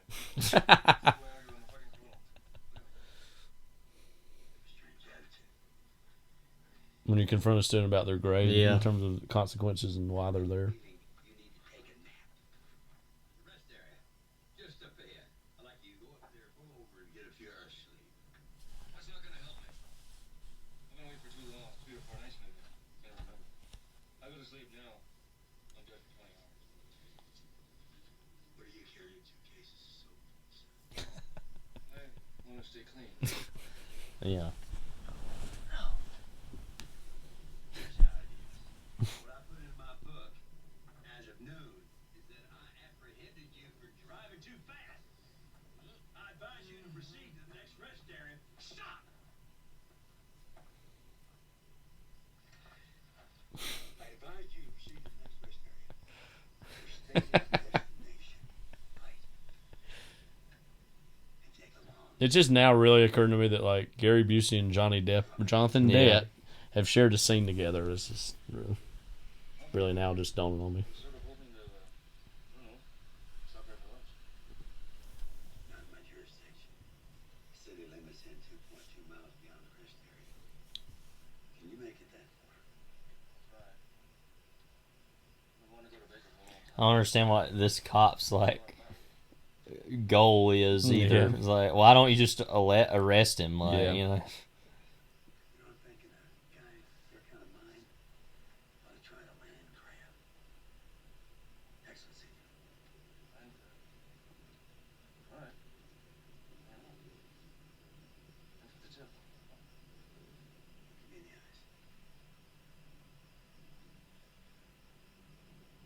Everything all right? May I have a little kiss before you go? I had remembered this, Yeah. but like, wow. Mama. I guess he gave him the kiss. Can this really be the The pig had done me on all fronts. And now he was going off to chuckle about it on the west side of town. Waiting for me to make a run for L.A. Why, yes, officer. Of course I'll take advantage of that rest area. And I can't tell you how grateful I am for this break you want to give me. Get a grip, man. If I boom straight for L.A., he'll bust me for sure. No. This was not the time for a showdown. This was Death Valley. Oh, fuck. Sweet Jesus, it's him. Oh, my God.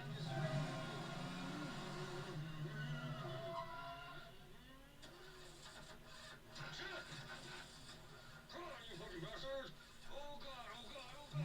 Look how intimidating Yeah, he looks like, there. why? Hey, he's the villain now. Yeah.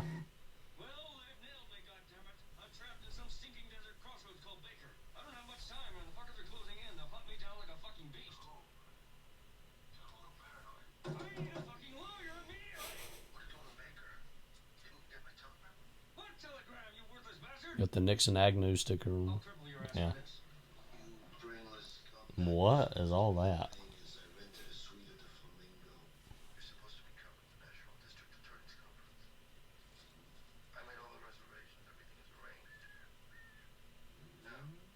Of how he's all cleaned up now. Yeah. You know, it's like, what are you doing out there?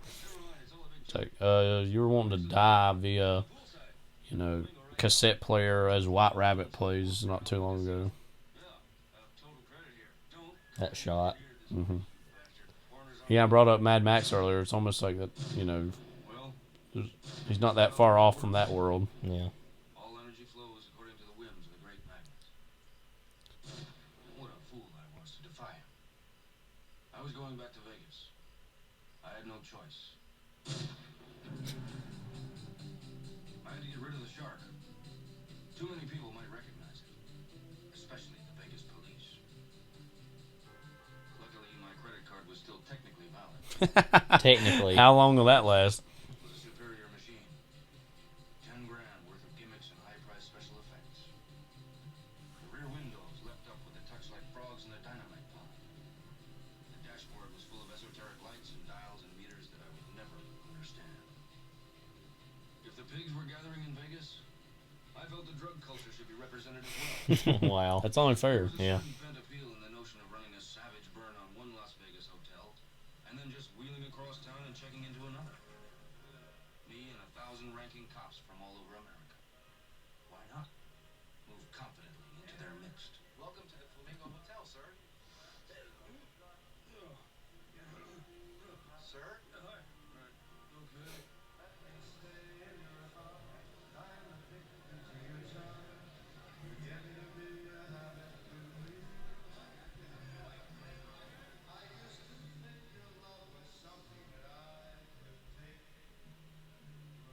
My arrival was badly timed.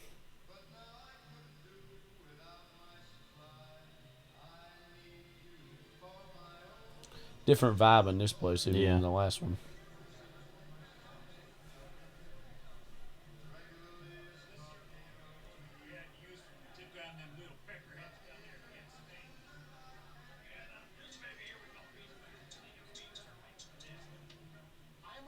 That guy. Look, fella, I have explained to you. I have this postcard. And Maloney there. Yeah.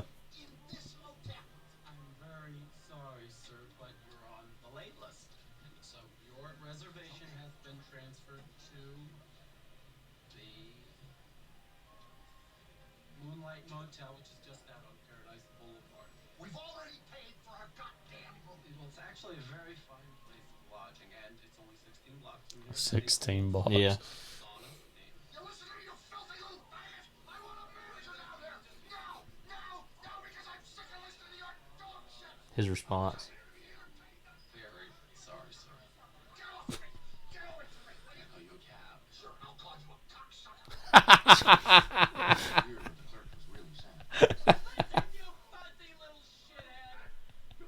I've been fucked around in my time by a fairly good cross-section of mean-tempered, rule-crazy cops. And now... Well, neither one of them are listening to the other one. Yeah. They're just screaming. Or, well, he's not screaming, but... I love that he's back watching all this, by the way. He wasn't really... You know, other people engaging in shrill, crazy behavior. Certainly, sir. I'm glad you out there in that white Cadillac convertible. Maybe somebody could bring it to the room for me. Oh, yeah. Let me get quarter of wild turkey, 2 bits of Bacardi, room, and let's see. There's some lime chunks. I say okay. Listen, we understand each other. Yeah.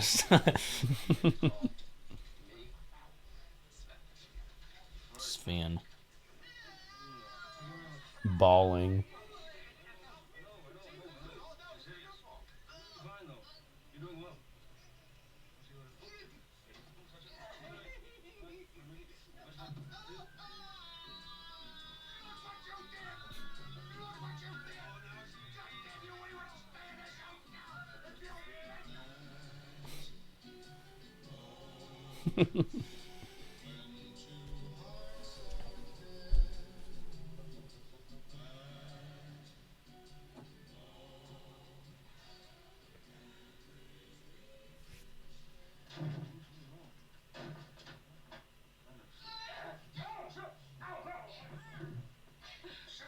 Meanwhile, yeah.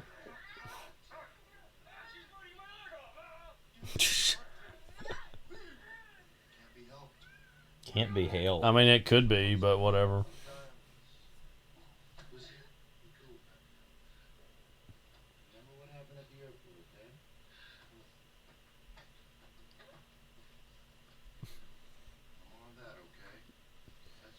I mean, it should be the question should be asked: what is he wearing? You know, I don't know. Gonzo, that is.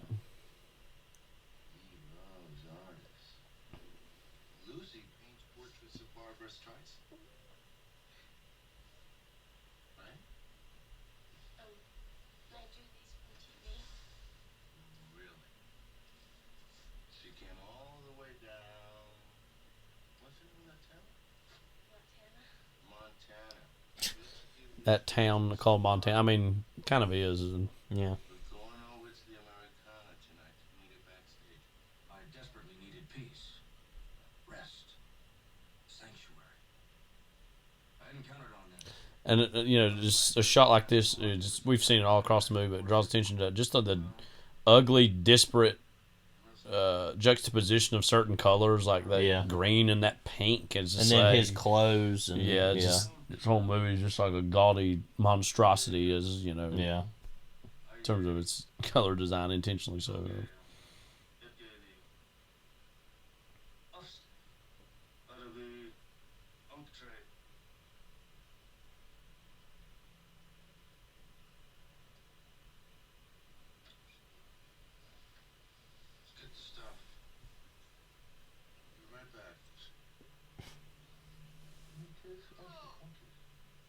Looks like he's at like a monastery or something. Yeah. But like, how did he get from L.A. to out there that quick? I mean, don't answer the phone.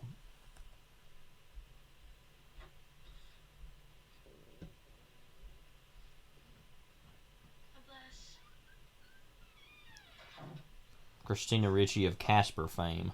Yeah. Also, obviously, and of course Wednesday Addams. Yeah, Addams Family movies. Later, a Black Snake Moan, I believe she was in that. I think that was her.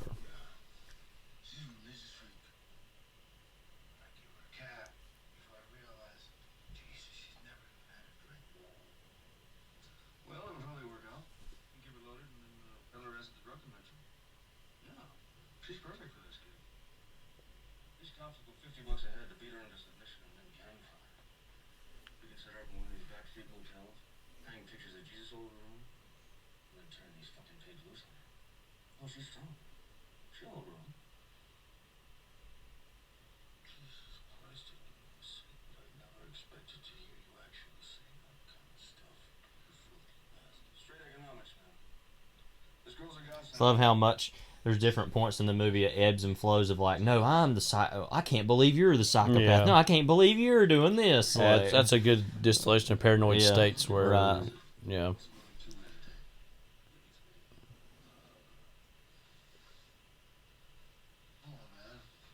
What if I just jump on you and beat the dog shit out of you? Feels like that easy, bastard. In a few hours, she'll probably be saying enough to work herself into some sort of towering Jesus based rage at the hazy recollection of being seduced by some kind of cruel Samoan who fed her liquor and LSD, dragged her to a Vegas hotel, and then savagely penetrated every orifice in her little body with his throbbing, uncircumcised member. I love they never focused on them in the shot. They just let them go by and react like, Well,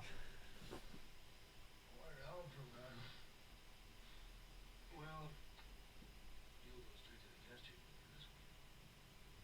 Even if you manage to beat that, they'll still send you back to Nevada for rape and consensual son. No, she's gotta go. Shit. It doesn't pay to try to help somebody.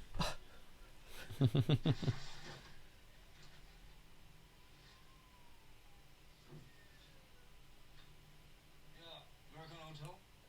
I need a reservation for my niece. Like I want her treated very gently. She's an artist. like, wow. She might be a trifle high strung. Well, Barbara Streisand. Last name? I'd rather not say. My brother's in politics. I felt like a Nazi, but it had to be done. You understand, Yeah. I love that. It's like, oh, you know what I mean,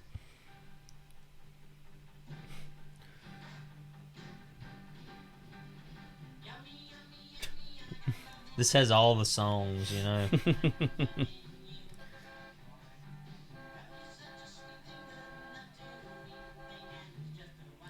I I'd love to know how many wedding chapels are in Vegas. I don't know.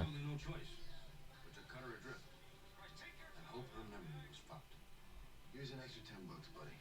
Make sure she gets her sick.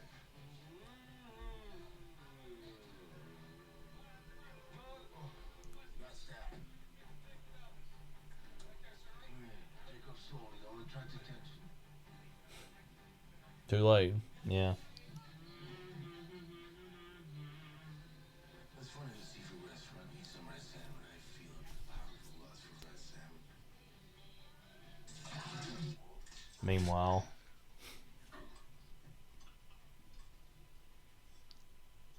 Yummy, yummy, yummy. Yeah. You know what's funny about that too is that he was totally fine like 2 minutes ago. Yeah. Like,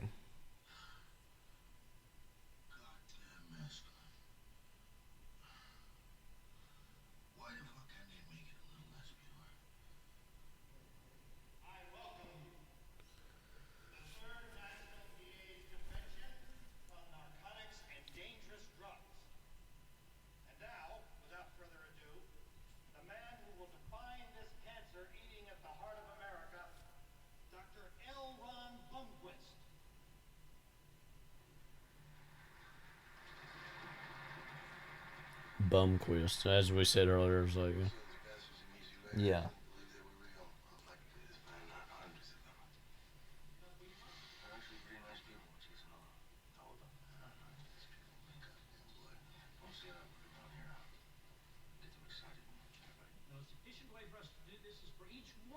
And that guy, I can't remember his name, is in Fisher King. Yeah. Oh, yeah.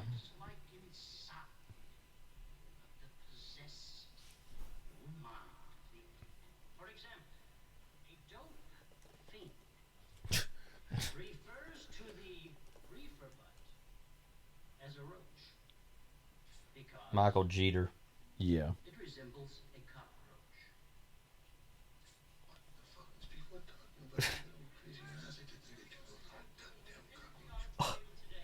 You will notice that I have distinguished four distinct states of being in the cannabis or marijuana society. Afternoon, groovy, hip, and square. Seldom, if ever, to see.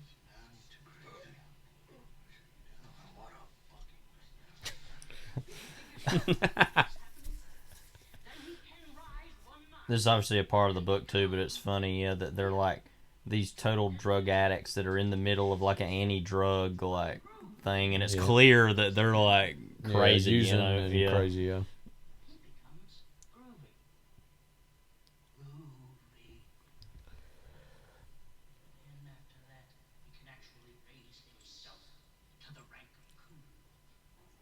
He can become one of those cool guys. Dr. Blomquist, do you think the anthropologist Margaret Mead... That guy was in Fargo. Oh, yeah. I'm not really sure I can answer that. But what I can tell you, sir, is if Margaret Mead, at her age, smoked grass, she'd have one hell of a trip. You don't necessarily go on a trip when you smoke marijuana, though. No. That's obviously the joke, Yeah. but yeah.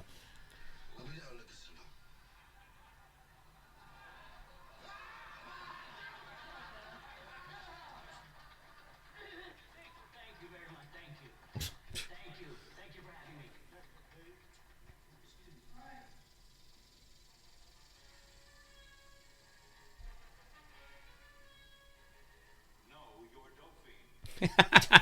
No, you're dope fiend. Hey, dopers. T-shades.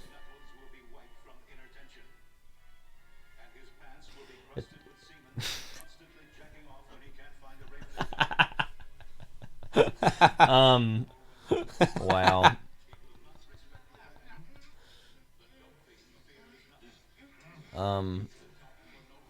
It's always interesting to go back and watch those types of, obviously this is fake, Yeah. but those types of videos, you know, like I show a At few that of them time, about juvenile delinquency. That's Right. pretty funny, It's class. Which obviously that all partially some of this stuff comes out of Reefer Madness becoming like a cult film that people who smoke marijuana love because it's like had the opposite effect basically, But that came out like the early 40s. Yeah, or the late 30s one. That's what I was thinking. It might have been the late 30s. 36. Okay. That was earlier than I thought. Originally made as Tell Your Children, sometimes titled as The Burning Question, Dope Addict, or Dope Youth, and Love Madness. Okay. Why are there that many TVs? Yeah.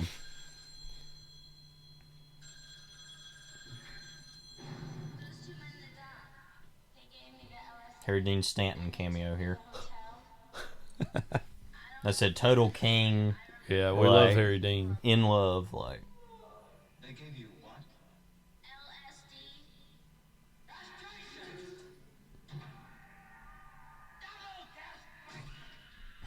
what? Was he in any of his other movies?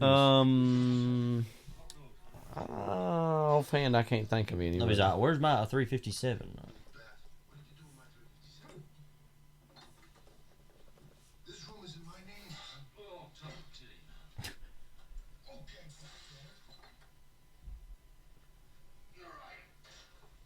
She's my problem. I'll call her. I'll get her off our backs. Hey, it's not just something for him. Well, I'll take that into consideration. Relax. I don't think so. It's not looking like.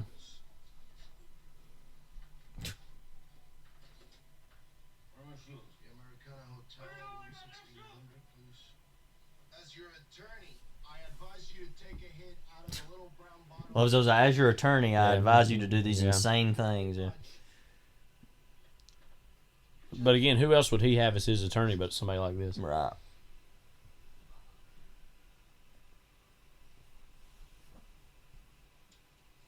What is this shit? That stuff makes pure mescaline seem like ginger beer, man. Why does he have a glove on? Talking about other casting what ifs, thinking about in the 70s, Al Pacino as Hunter S. Thompson, ethnically not really there, Right. but I would just love to see an audition of something else of that. But we've cast enough white people in non-white roles forever. Why don't we, Al Pacino's a white person, but like, ethnically, why not cast one of, Italian American as Hunter S. Thompson? Yeah, why not? I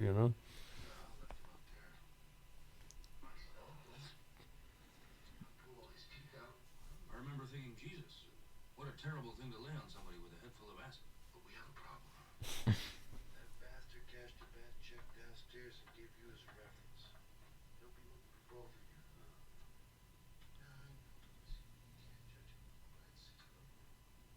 Some people are just basically rotten.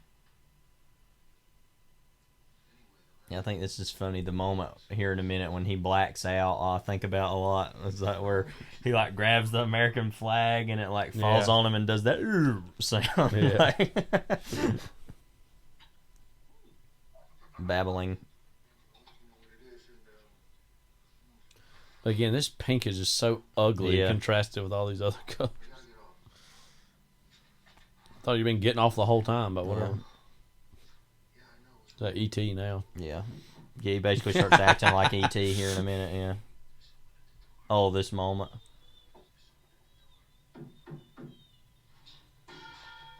A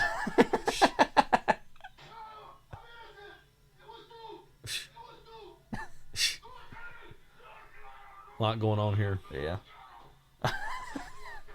So what's going on in this point of the movie?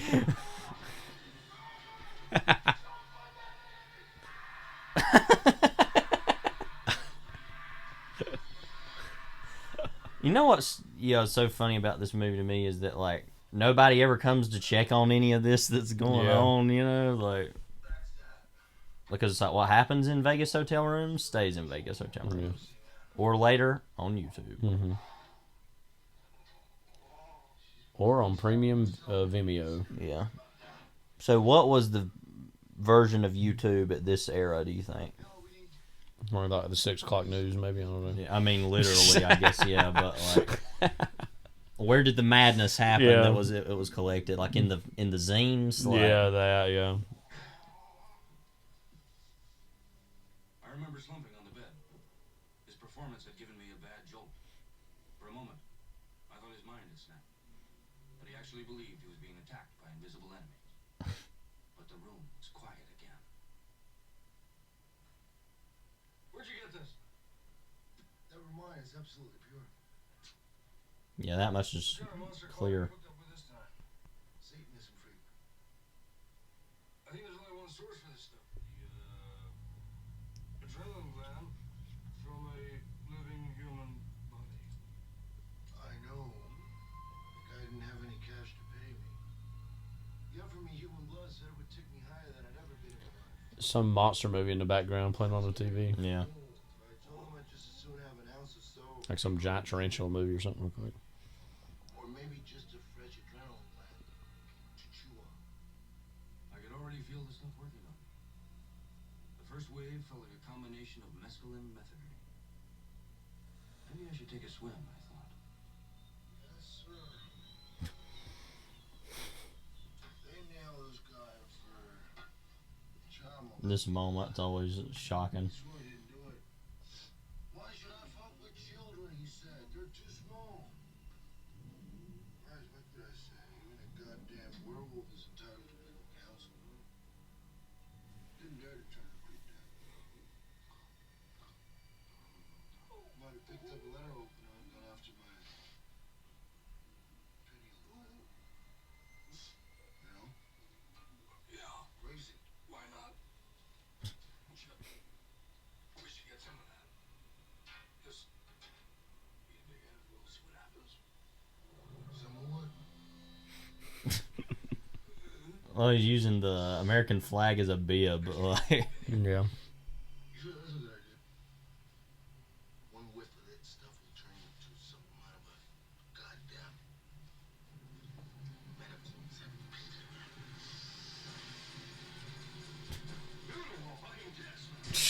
like why?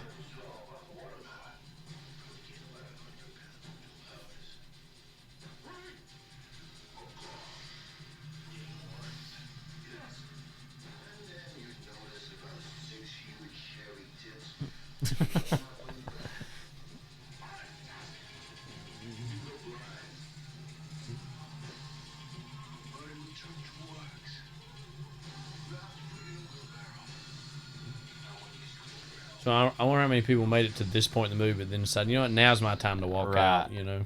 Yeah. I mean, Thompson said it a million times, but buy the ticket, take the ride. Yeah. At this point, I mean.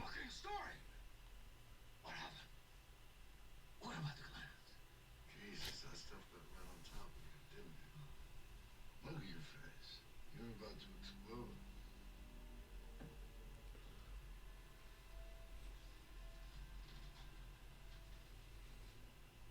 Maybe you could just shove me into the pool. Man, if I put you in the pool right now, you'll sink like a goddamn stone. You took too much, man. You took too much, too much.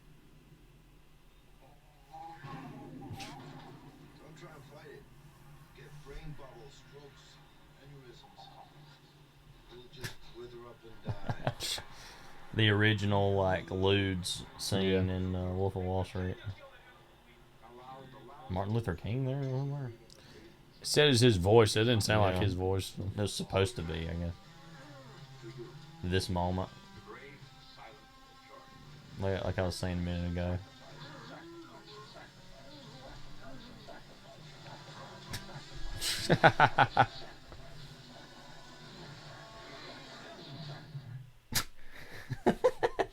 All-time blackout moment.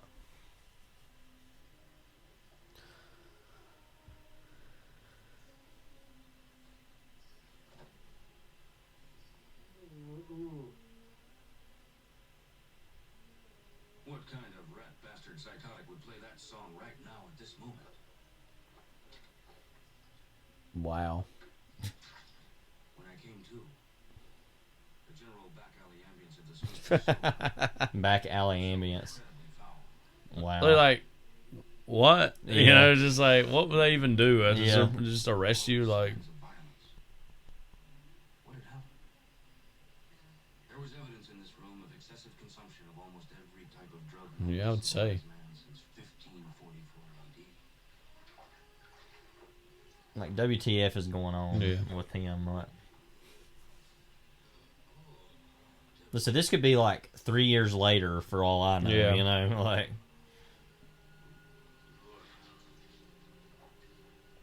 What kind of addict would need all these coconut husks and crushed honeydew rinds? Would the presence of junkies account for all these uneaten french fries? These puddles of glazed ketchup on the bureau? Maybe so.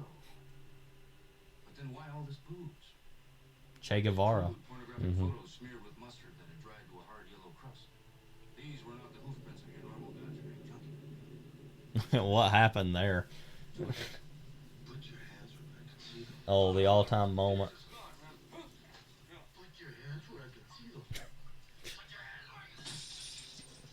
I have a video of that on my phone. I'll send to various people at different times. How many nights and weird mornings had this shit been going on? That's what, again, the question Levi's been Yeah. asking the whole time. This What's the image has time always frame? been horrifying. Like, Yeah.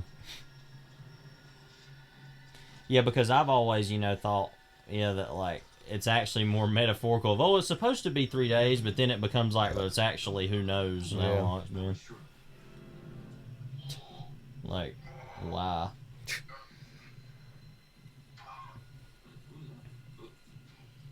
Yes, that's me. Oh, that was the only quarter round.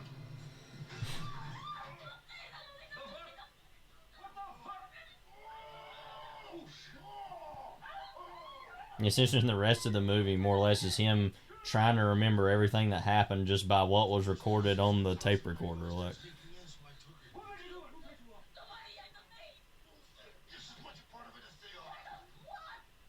The goddamn dope ring. You must know what's going on in this hotel.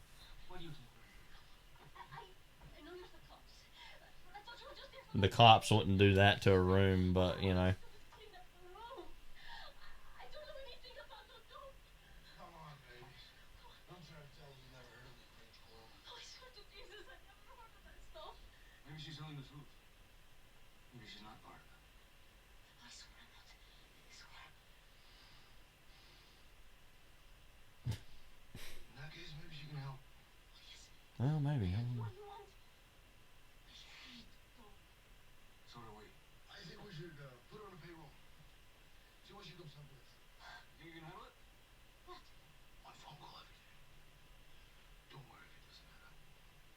That's our problem. You pay me for that? One phone call as far as what? Like, Yeah. to whom, from whom? Yeah. Like, You want to go straight to prison.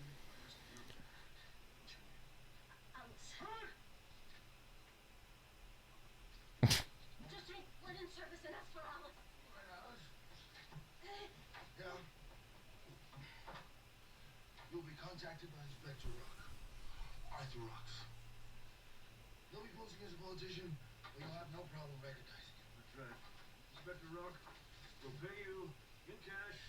oh, that's that, Jeanette Goldstein that was in those James Cameron movies. Aliens Yeah, and Aliens Titanic. and Terminator 2 and Titanic. Yeah, I thought it might be her, but I wasn't Yeah. sure. I couldn't I thought remember she her looked name. familiar, but yeah. So this would have been right after Titanic, I guess. you Yeah. know.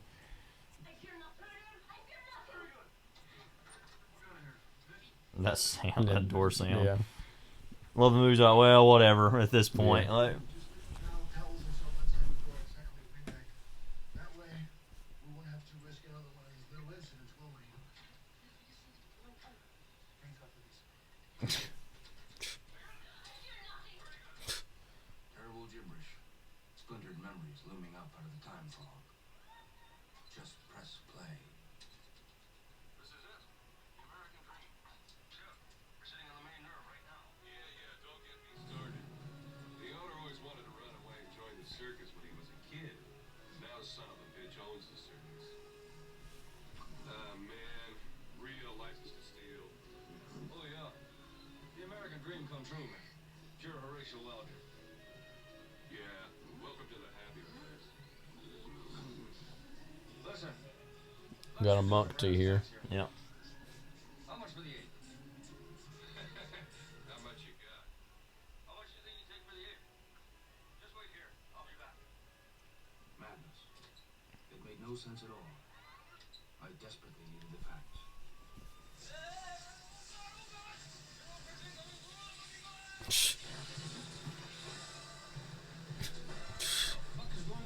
Yeah, that's a good question. Mm-hmm.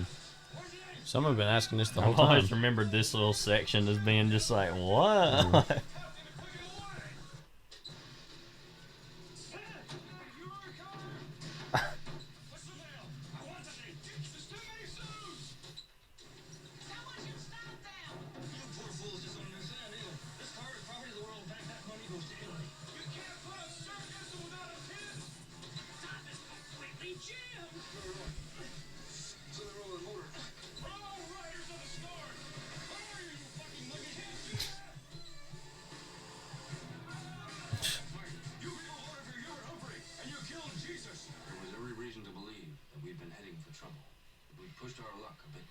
Who should they vote for? George Wallace? I guess. Or Nixon? Possibility of physical and mental collapse is now very real. No sympathy for the devil. Keep that in mind. Buy the ticket. Take the ride. Yeah, he said it. There you go. Meanwhile, electric guitar. Oh, he was yeah. saluting, you know, the Debbie Reynolds shrine.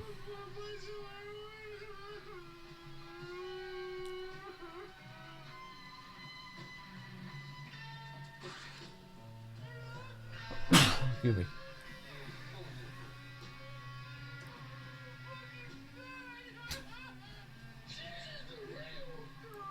All that vomit on the Yeah. door.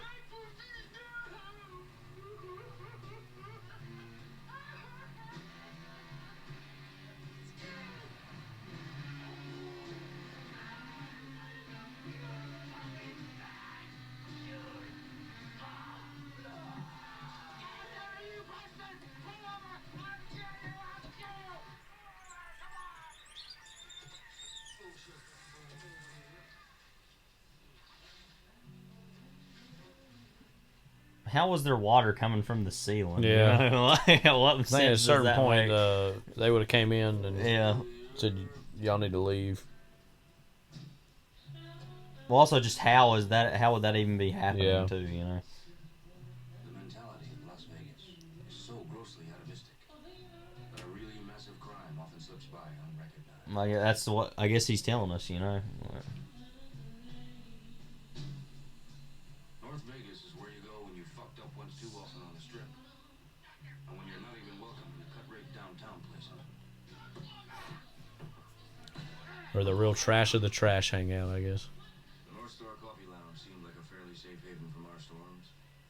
No hassles, no talk. Just a place to rest and regroup. I wasn't even hungry. There was nothing in the atmosphere of the North Star to put me on my guard. Glasses of ice water with ice. 2 glasses of ice water with ice. Ice water with ice. Yeah.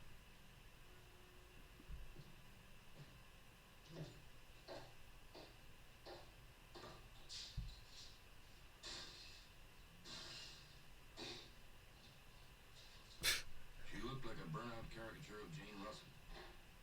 She was definitely in charge here.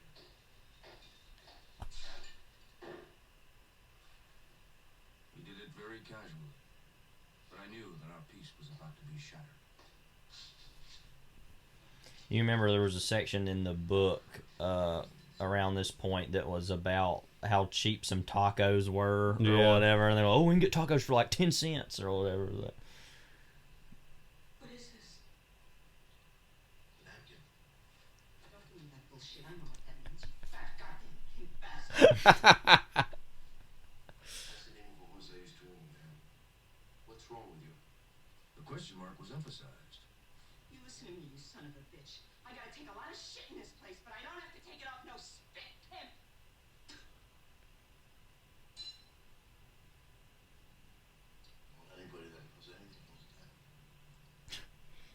okay.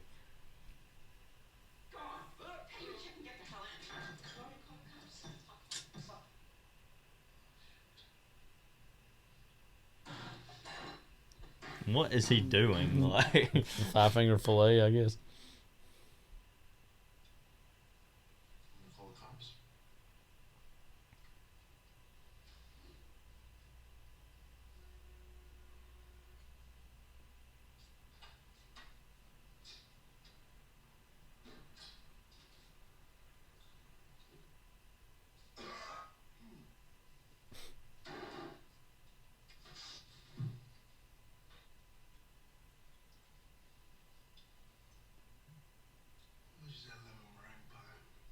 Her eyes were turgid with fear, but her brain was functioning on some basic motor survival level.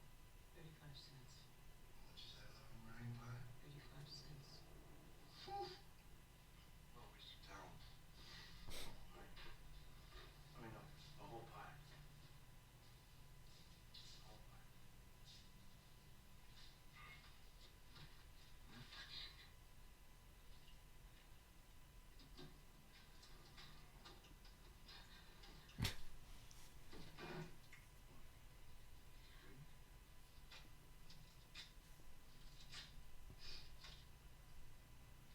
Sweet.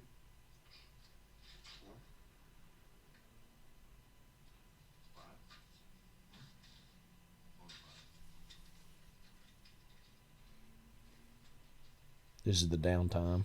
Yeah, I guess so. Yeah. Like the whole movie's been a downtime, but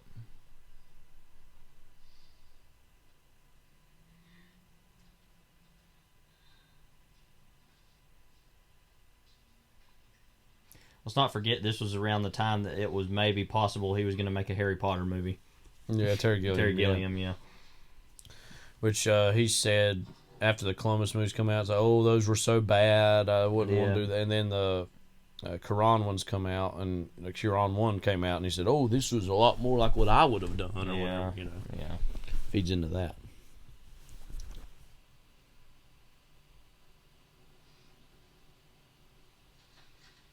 Saw his ears are like bleeding. What is it, left ear, anyways?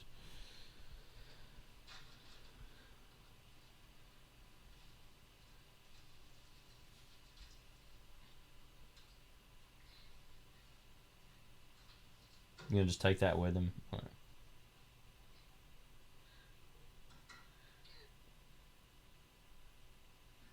But not. But he thought better of it. But he's got a sensitive side. Yeah, like, I guess. Meanwhile, the top. That triggered bad memories. The glazed look in her eyes said her throat had been cut. She was still in the grip of paralysis when we left.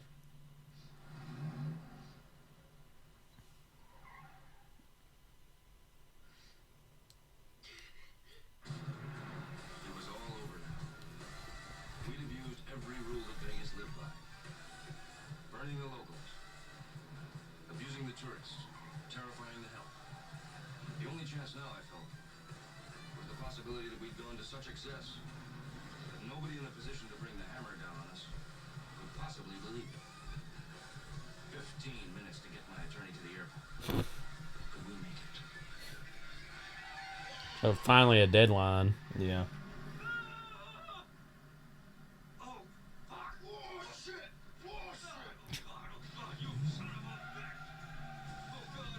Those can only be, those two people can only be who they are, you know? Like, yeah.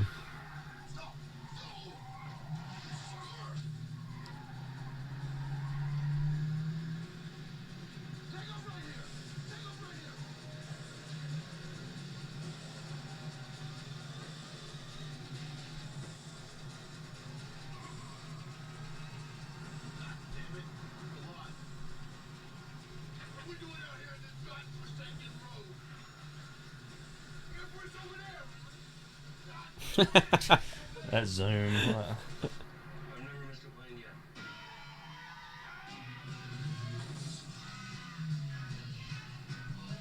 Oh, we're back.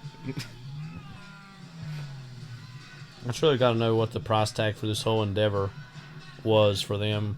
Between renting the cars and whatever damages they have to pay for those, the hotel rooms, Probably everything. However much the movie cost. Yeah. Or however much it made. I don't know.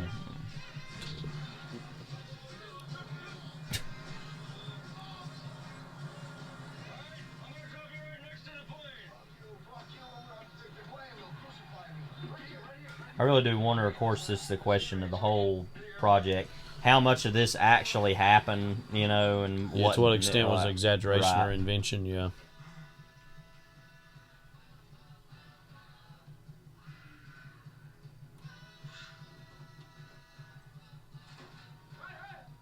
Hey, listen. Take any guff from these swine. If you have any trouble, remember, you can always send a telegram to the right people. Oh yeah, explain my position. Some asshole wrote a poem about that once. Probably good advice if you have shit for brains.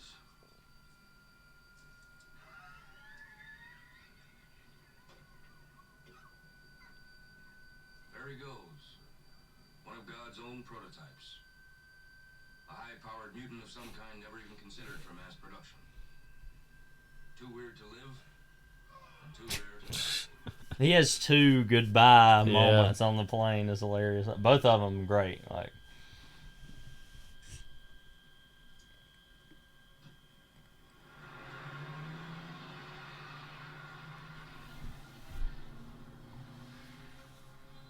What times we've had, you know? yeah.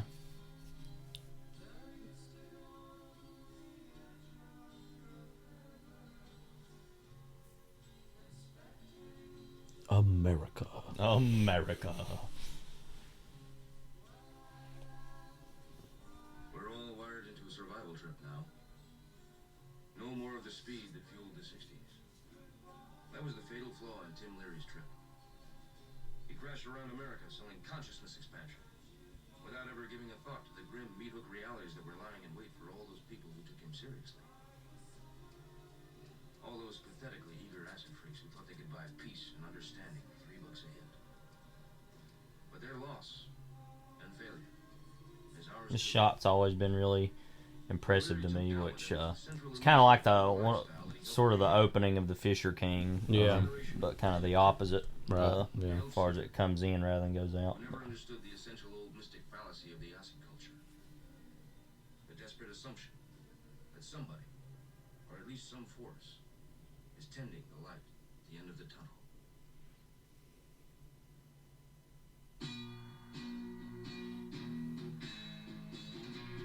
There was only one road back to LA. There we go with the Rolling Stones yet again. Yeah. Just a flat-out high-speed burn through Baker and Barstow and Purdue. Then onto the Hollywood freeway straight into frantic oblivion. Safety. Obscurity. And all-time moments of use of that is also Mean Streets. Yeah.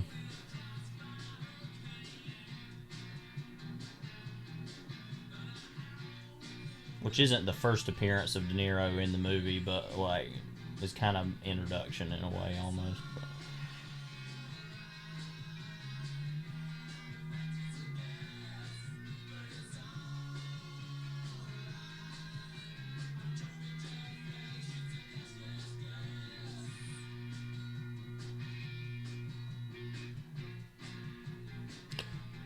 So yeah, Alex Cox's name, you can see he's one of the 4 credited writers on it. But.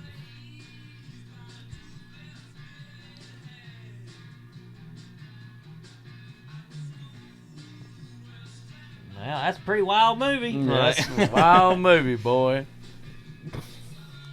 They ain't have any of that around here. No. I'd be curious to know how wide the release was. Being a Universal movie, it would have been wider, but I'm not, you know. What was the box office on it again? Let me look. I've got it right here. Well, it was made for 18.5. It made 13.7. Okay. So it didn't make some money back. I would imagine over the years it's been made money for Universal between home video and Rob Bottin did some of the special subsequent releases. Yeah. Did the effects for The Thing. So any new or impressions from seeing this again? Not really. I think it does actually have. I was thinking, I was like, does it have the political stuff as much as I had thought? And it actually does more than I had remembered. Right. So, yeah. So I know some people think it doesn't, but I feel like it actually does. But yeah. Yeah, I mean, there's a decent amount of Nixon stuff in it, in the background and in the foreground, you know. And I mean, I know we actually didn't talk as much throughout this one, but I think it's just because it's just so like, well, buy the ticket, take that ride. Like, the black guy, what? Will Blunt, or Blount. Clown Barker. Musician, Flea. Yeah, I knew that. Like, I know he's a musician. Like. Made. Yeah, I always thought Jumpin' Jack Flash, it was saying, and when it says it's gas, gas, gas, I thought it was saying just past gas, but I guess not. I mean, you know, easy to make a mistake.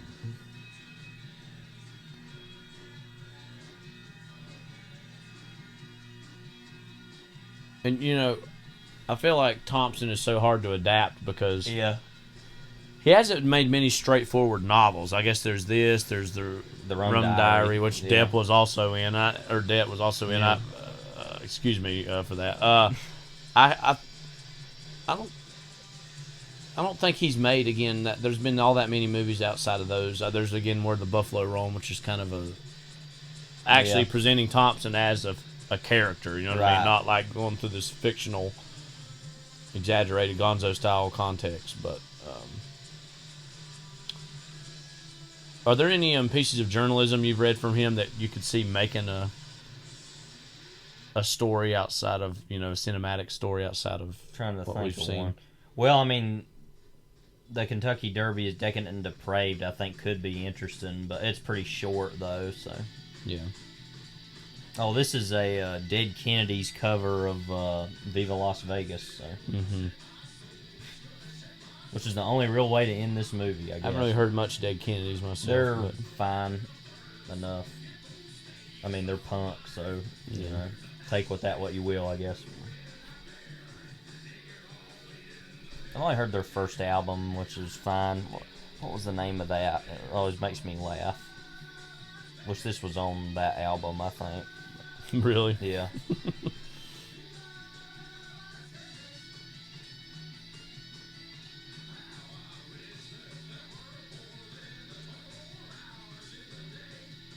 Yeah, fresh fruit for rotting vegetables.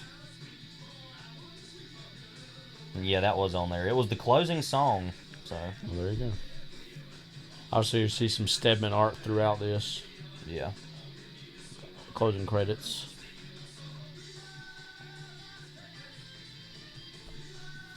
Where does this rank for you in terms of Gilliam's films? Probably. Well, you mentioned Brazil earlier. Yeah, and like I had a shorter journey with that movie than you did, but I was watching it the first time and I was like, I'm liking this okay, it's fine. But then the very ending of that movie just totally made me love the whole movie, and was one of the best random movie endings I think ever. The actual ending, not like the Love Conquers All version. Like, no, we're not doing that. Well, she had to fight, like you said, really hard to even get that ending in the original movie. But that's one of mine. I think overall, I guess it would technically have to be The Meaning of Life, although he only directed portions of that. So with the Monty Python stuff and with this, obviously he's directed some of that stuff, but I don't immediately associate that stuff with him, mostly because he doesn't have more of a, quote, ownership over it, because it's either part of the Monty Python aesthetic or this is like the Thompson world. And so when I think of Time Bandits, or I think of Brazil, or I think of Baron Munchausen, or I think of Fisher King, like that has much more just an explicit ownership from him over those movies. And so this and the Monty Python stuff, I don't immediately go, oh, Terry Gilliam. But certainly, I think he proved to be a very canny director of this material. And in ways that some of the other ones, all those names were a little more obvious. I think the Alex Cox version could have been really. That's probably the one I'd be most interested in seeing other than this one. I think obviously that, and like I said, Stone possibly, but I think that Cox actually is closer to it than not to. Yeah.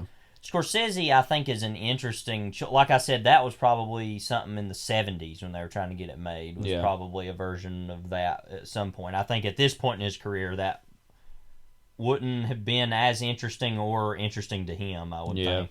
But yeah, so as far as overall, and this is one of my favorites of his movies, but I think that probably Brazil would be my favorite other than those all these other kind of stuff. I do quite like Bear Munchausen and End Time Bandits, though. I need to see some other of his movies I haven't seen, like Jabberwocky and 12 Monkeys, which you've seen. Yeah, we haven't mentioned that at all. Yeah. That was another big 90s Gilliam movie because that had an early young Brad Pitt performance that kind of put him on the map. Too, and, but yeah, so I really do like Brazil a lot, which everybody kind of says is the kind of unofficial, official 1984 movie because it came out in 1984.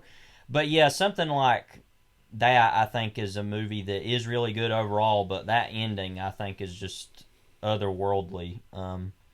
Whereas not like it's a comparison. This movie has a really good ending, I think. A lot of those movies too, even the outwardly fantasy movies, have a very strong imprint of the times they were made, This one, again, it's weird because it's like really about the early 70s, but it was produced in the 90s, so there's a certain remove from it that doesn't necessarily take away from its power, but like it does remove it from that immediacy angle that some of it, even like something like Brazil or even the Fisher King in a far less political way feels to its moment. Well, I just now kind of realized that we're 50 years now from when this would have occurred, and it had been almost 25 plus years, 30 years, and it's kind of like it really should have been more closer to the time that the book was written, that this was made, and that it doesn't really reflect the time it was made in or now either, obviously, but that as a piece of just historical ephemera, I think it's great. But as history people, we don't find it hard to get into that mindset, but I can see why other people would probably been like, what, this movie now? It's old hat, but so maybe that's partly why it wasn't as beloved or liked really at all. I don't know. Well, again, it's one thing to read these things on the page and you think it's great, but then to see it visualized in a 2-hour film, I could see people being a little put off by it just by the nature of what it is, simply, Right. But I think still a very solid, really good adaptation of a pretty awesome, great book. Yeah. Speaking of madness, and 1970, early 70s. Right. Next week, we're going to be diving into Brewster McCloud, which was one of the early films by one of our very favorite filmmakers, Robert Altman, who I don't think we've really touched on at all. We've brought up here and there. I think we mentioned him in the PTA, Inherent Vice. His work lies at the end of this podcast now, we have to say. That's true, that's true. Listen to the very end, and he's with us now till the very end. Yeah. Brewster McCloud. Well, let's start here with Altman. Okay. Robert Altman, give us a take. Obviously, I've seen a good amount of his movies now, but overall, but for a long time we used to talk about who won the decade of the 70s, who kind of won New Hollywood. Obviously, New Hollywood started in the 60s, kind of later 60s, and really didn't end until the early 80s. But overall, mostly was encompassed by the 1970s.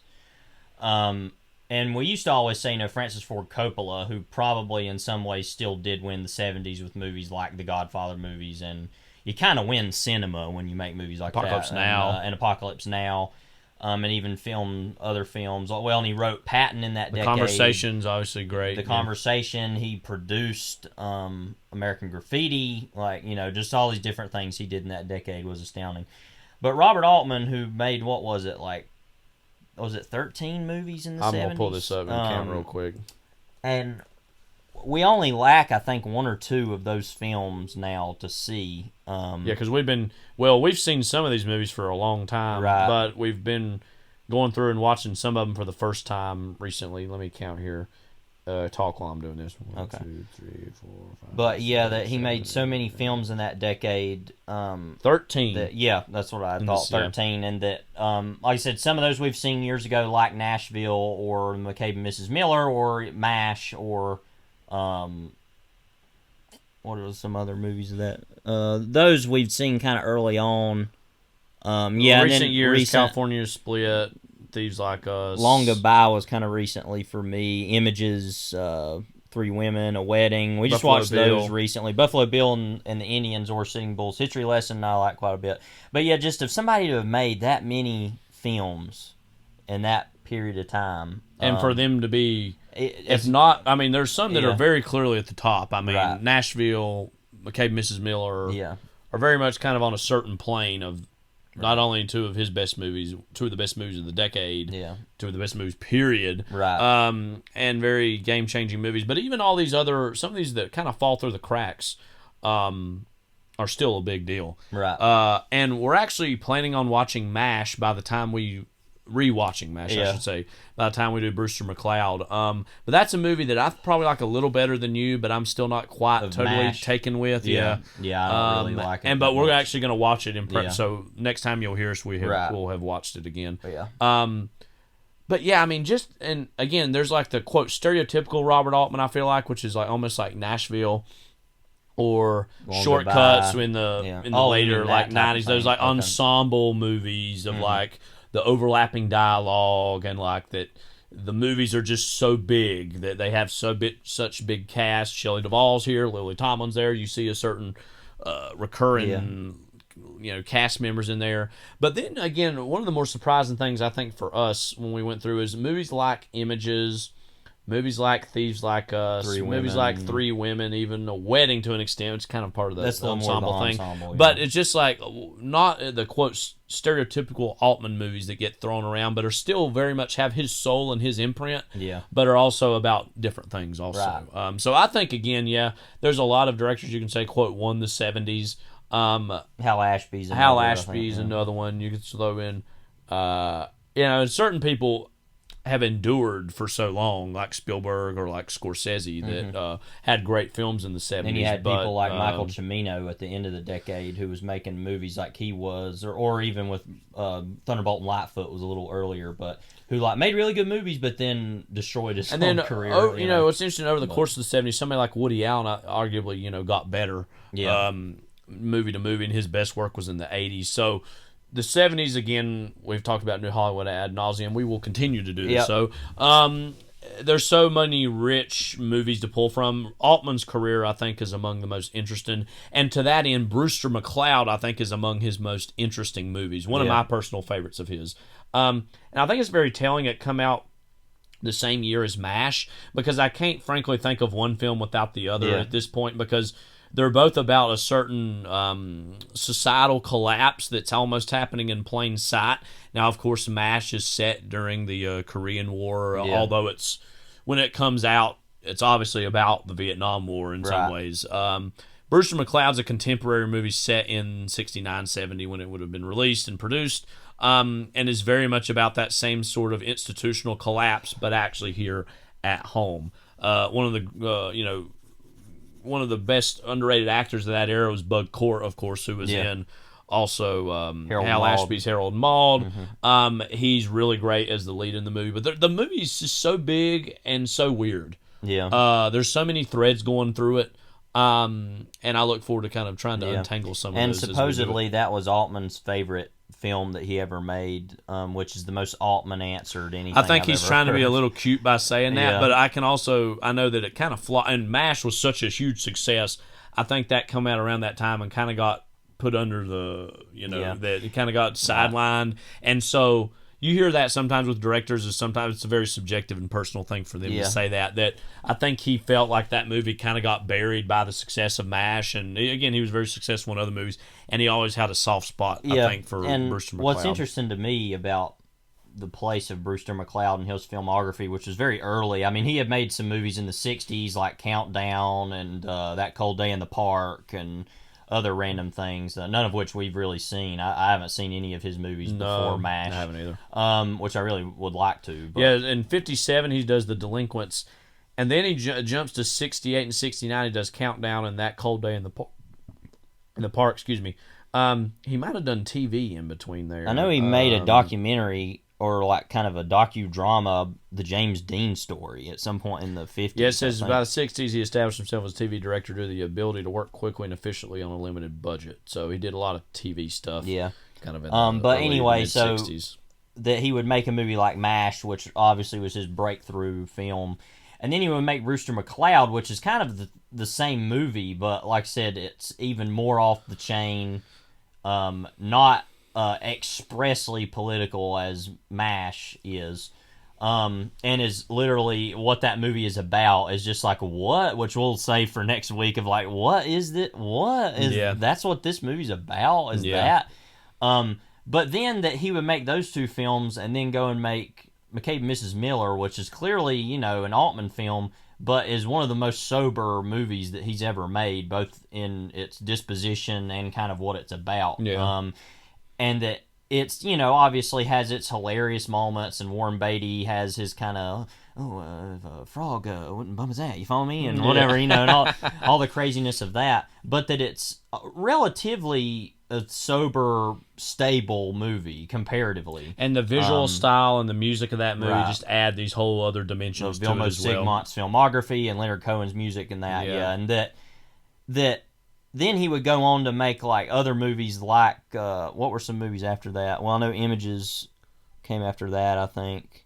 Right after that. Yeah, right after that, and then Long Goodbye. Which is among his most remembered and beloved movies. And then Thieves Like Us. But and California Split. But then he would make a couple other movies like that. They're a little more energetic and kind of crazy than McCabe and Mrs. Miller. But I'd say that with MASH, and it's weird that he made MASH, Brewster McCloud, and then McCabe, Mrs. Miller, and Images, which are both very similar, more sober type films. And Images is a straight up horror movie, which he normally doesn't make.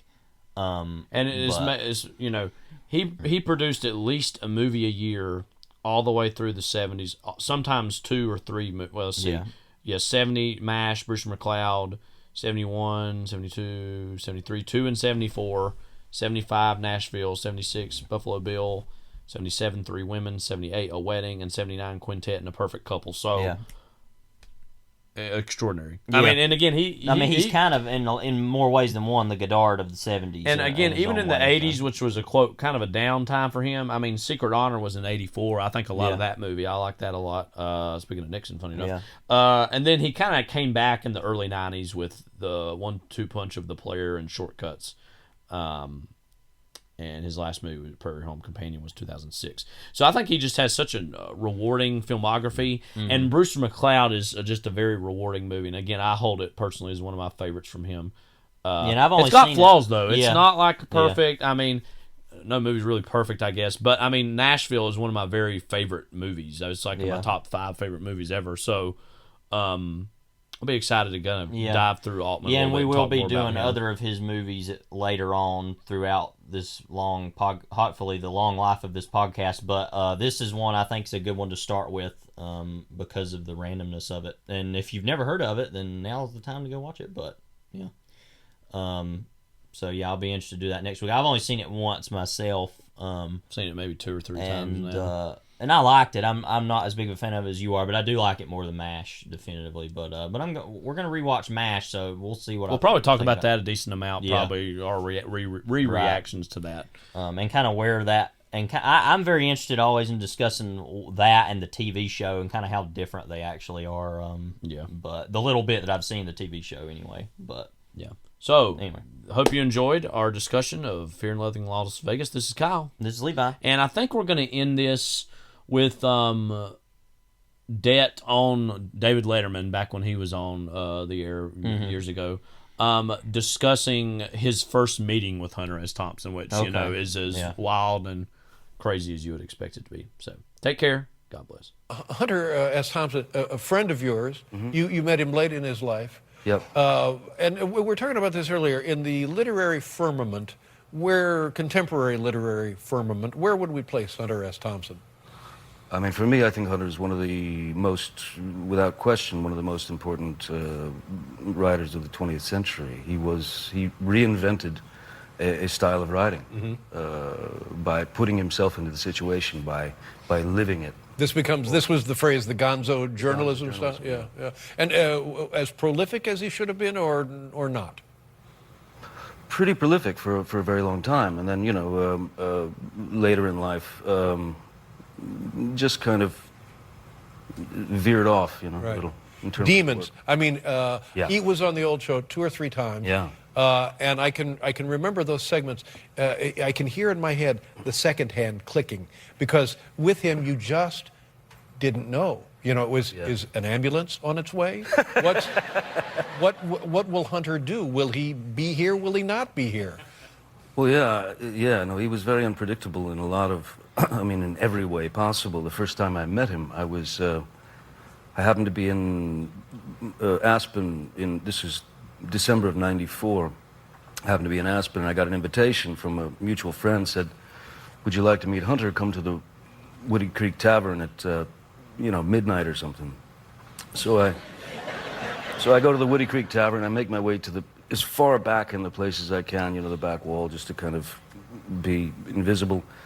And then at around 1:30, the front door bursts open, and I literally saw sparks. But sparks. And then I saw people, like, throwing themselves out of the way. Yeah. And this kind of sea, you know, opening, the parting of the sea, and people jumping and diving and hurling themselves to safety. And then I heard, "Out of my way, you bastards." And as he got closer, I realized that he had a 3-foot cattle prod in his left hand. And a taser in his right hand. Sure. Yeah. Just trying to make friends. But he... but I mean, beyond that, what kind of guy was in there? I mean, he was a wonderful guy. He was brilliant, incredibly quick-witted. Obviously, as you know him, he was very, very fast and very, very funny. But he was a sort of he just wanted to have fun, and right. He did. I mean, he dictated exactly the way he was going to live his life, and you know.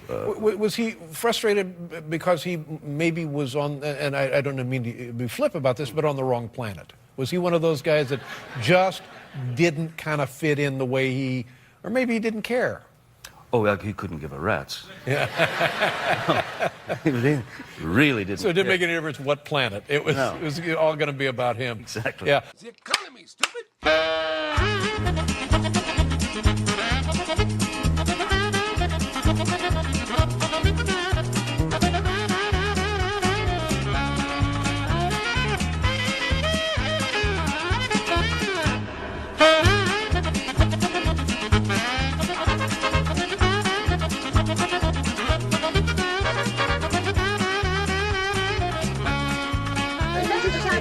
Thank you very much. So nice. Goodbye.